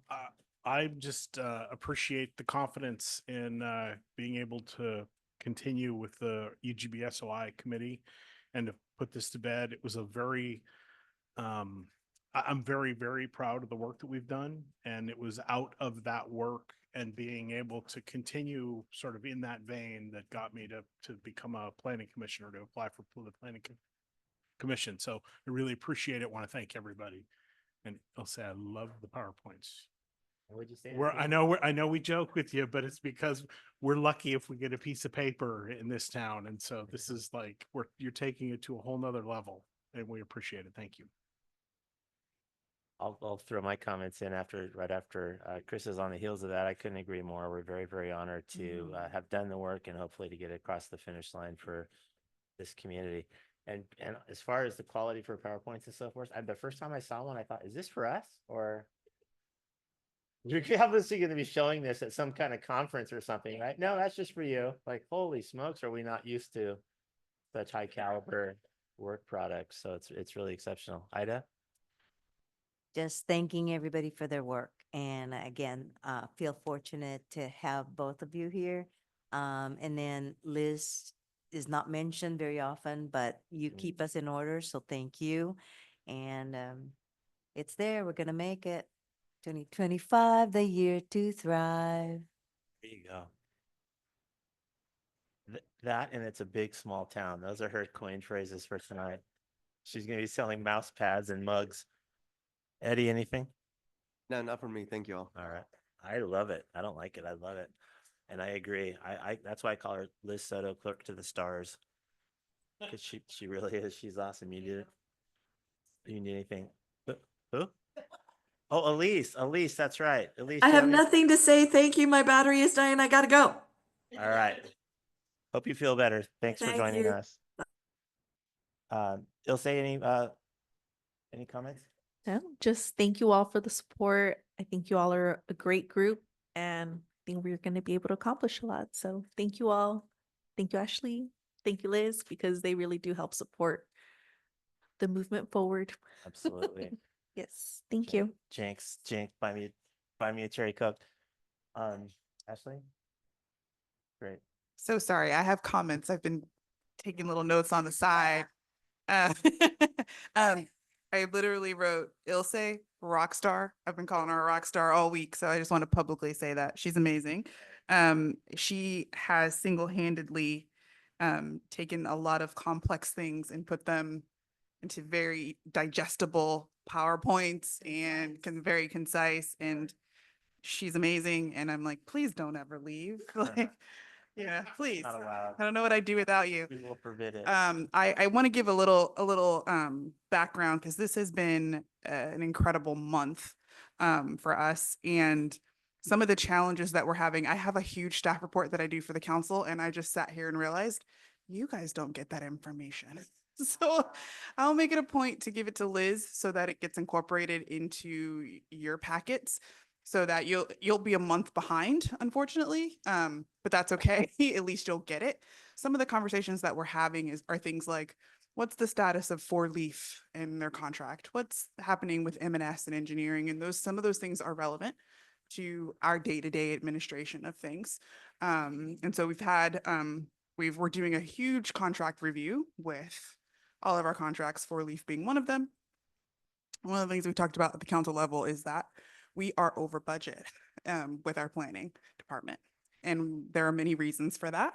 But we had this huge transition, right, from Dawn and everything that's going on. And so we've been trying to figure out, what are our projects? What do we need Four Leaf for? What can Ilse do? So I really appreciate your support as we make this turn and figure out, how we utilize Four Leaf in the future, and as we move forward, what Ilse is going to do. So stay tuned for that stuff. Pay attention to the council meetings and budget meetings and give input. No. No, but I just wanted to make you aware that like we are, that's a huge thing for us. It's like, we're in this transition period. We're closing out the fiscal year. We're thinking about what's happening in the new fiscal year as we make that turn. What is going to be best for the city? Maintaining a big contract with Four Leaf, internal staffing, maybe hiring a senior planner. Like, those are the kinds of conversations that we're going to start having. So I just want to make sure I loop you in on that. Things like the PLHA funds, that was a big deal. We talked a lot about it at the council meeting level. And I realized, again, I was sitting here, I'm like, oh, this didn't make it to planning. I am so sorry because we worked really hard on that, trying to make sure we met that deadline. Unfortunately, we came into this party late. And so we weren't aware of the deadline. So by the time we figured it out, we only had a month. And then we were scrambling to figure out how to use those funds. And it can only be used in a specific category, like she listed on her screen, right? And then she was great. We found a partner, but then they couldn't get us the contract in time. So it was not without lack of effort. Just want you to understand that, like, we really did everything we could do. I don't like the idea of turning away money. Absolutely not. But we will make absolutely every effort to make sure that does not happen again. And then there was one other thing. And I'll make a point of passing those comments on to Elise, who had to. Yeah, she had to drop. run off. But I'll try to catch her too. Yeah, But just so she understands absolutely. that, like, we know we really, Up against. we met with Four Leaf, we met with the state, we also had separate meetings with multiple vendors. Like, we really did a full court Oh, good. press Good. on that. We didn't Good just job, you guys. let it You go. didn't take it lightly, so good job. Absolutely not. I think that was her only concern, was just like this indifferent kind of lackadaisical attitude. Oh, well, Yeah. we'll just send it back to Sacramento. And that No. wasn't the case at all. No, not at all. Not at all. It came up at the council level. We talked about, this is what we want to do. So like we started having those public conversations too. Thank you. And then income survey, it triggered a thought for me. We are looking at grant consultants. One of the things that we're having trouble with is we've had an influx, right, of people coming into the town, and that has changed the balance of what income level is, right, for the city. And so that it excludes us from some grant opportunities. So what we want to do is an income survey, and that's going to be coming up soon, where we literally survey the town and we go door to door to figure out what our income level actually is. Because we should be getting things like CDBG funding, for instance. And there are a lot of things that we need to make sure we know what our income levels are so that we can get as much money as we can.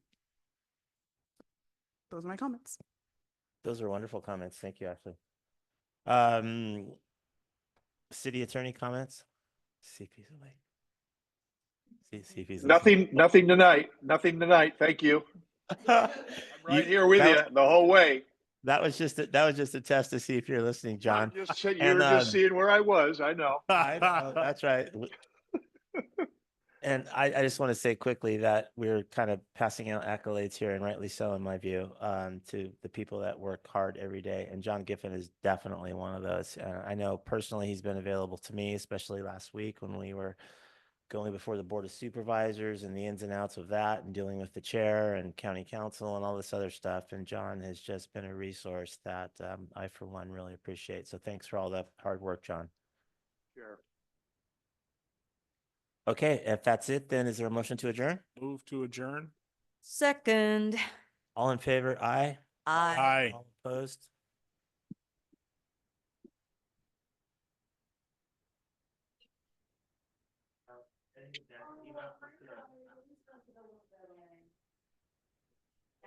Nobody opposed. It was unanimous.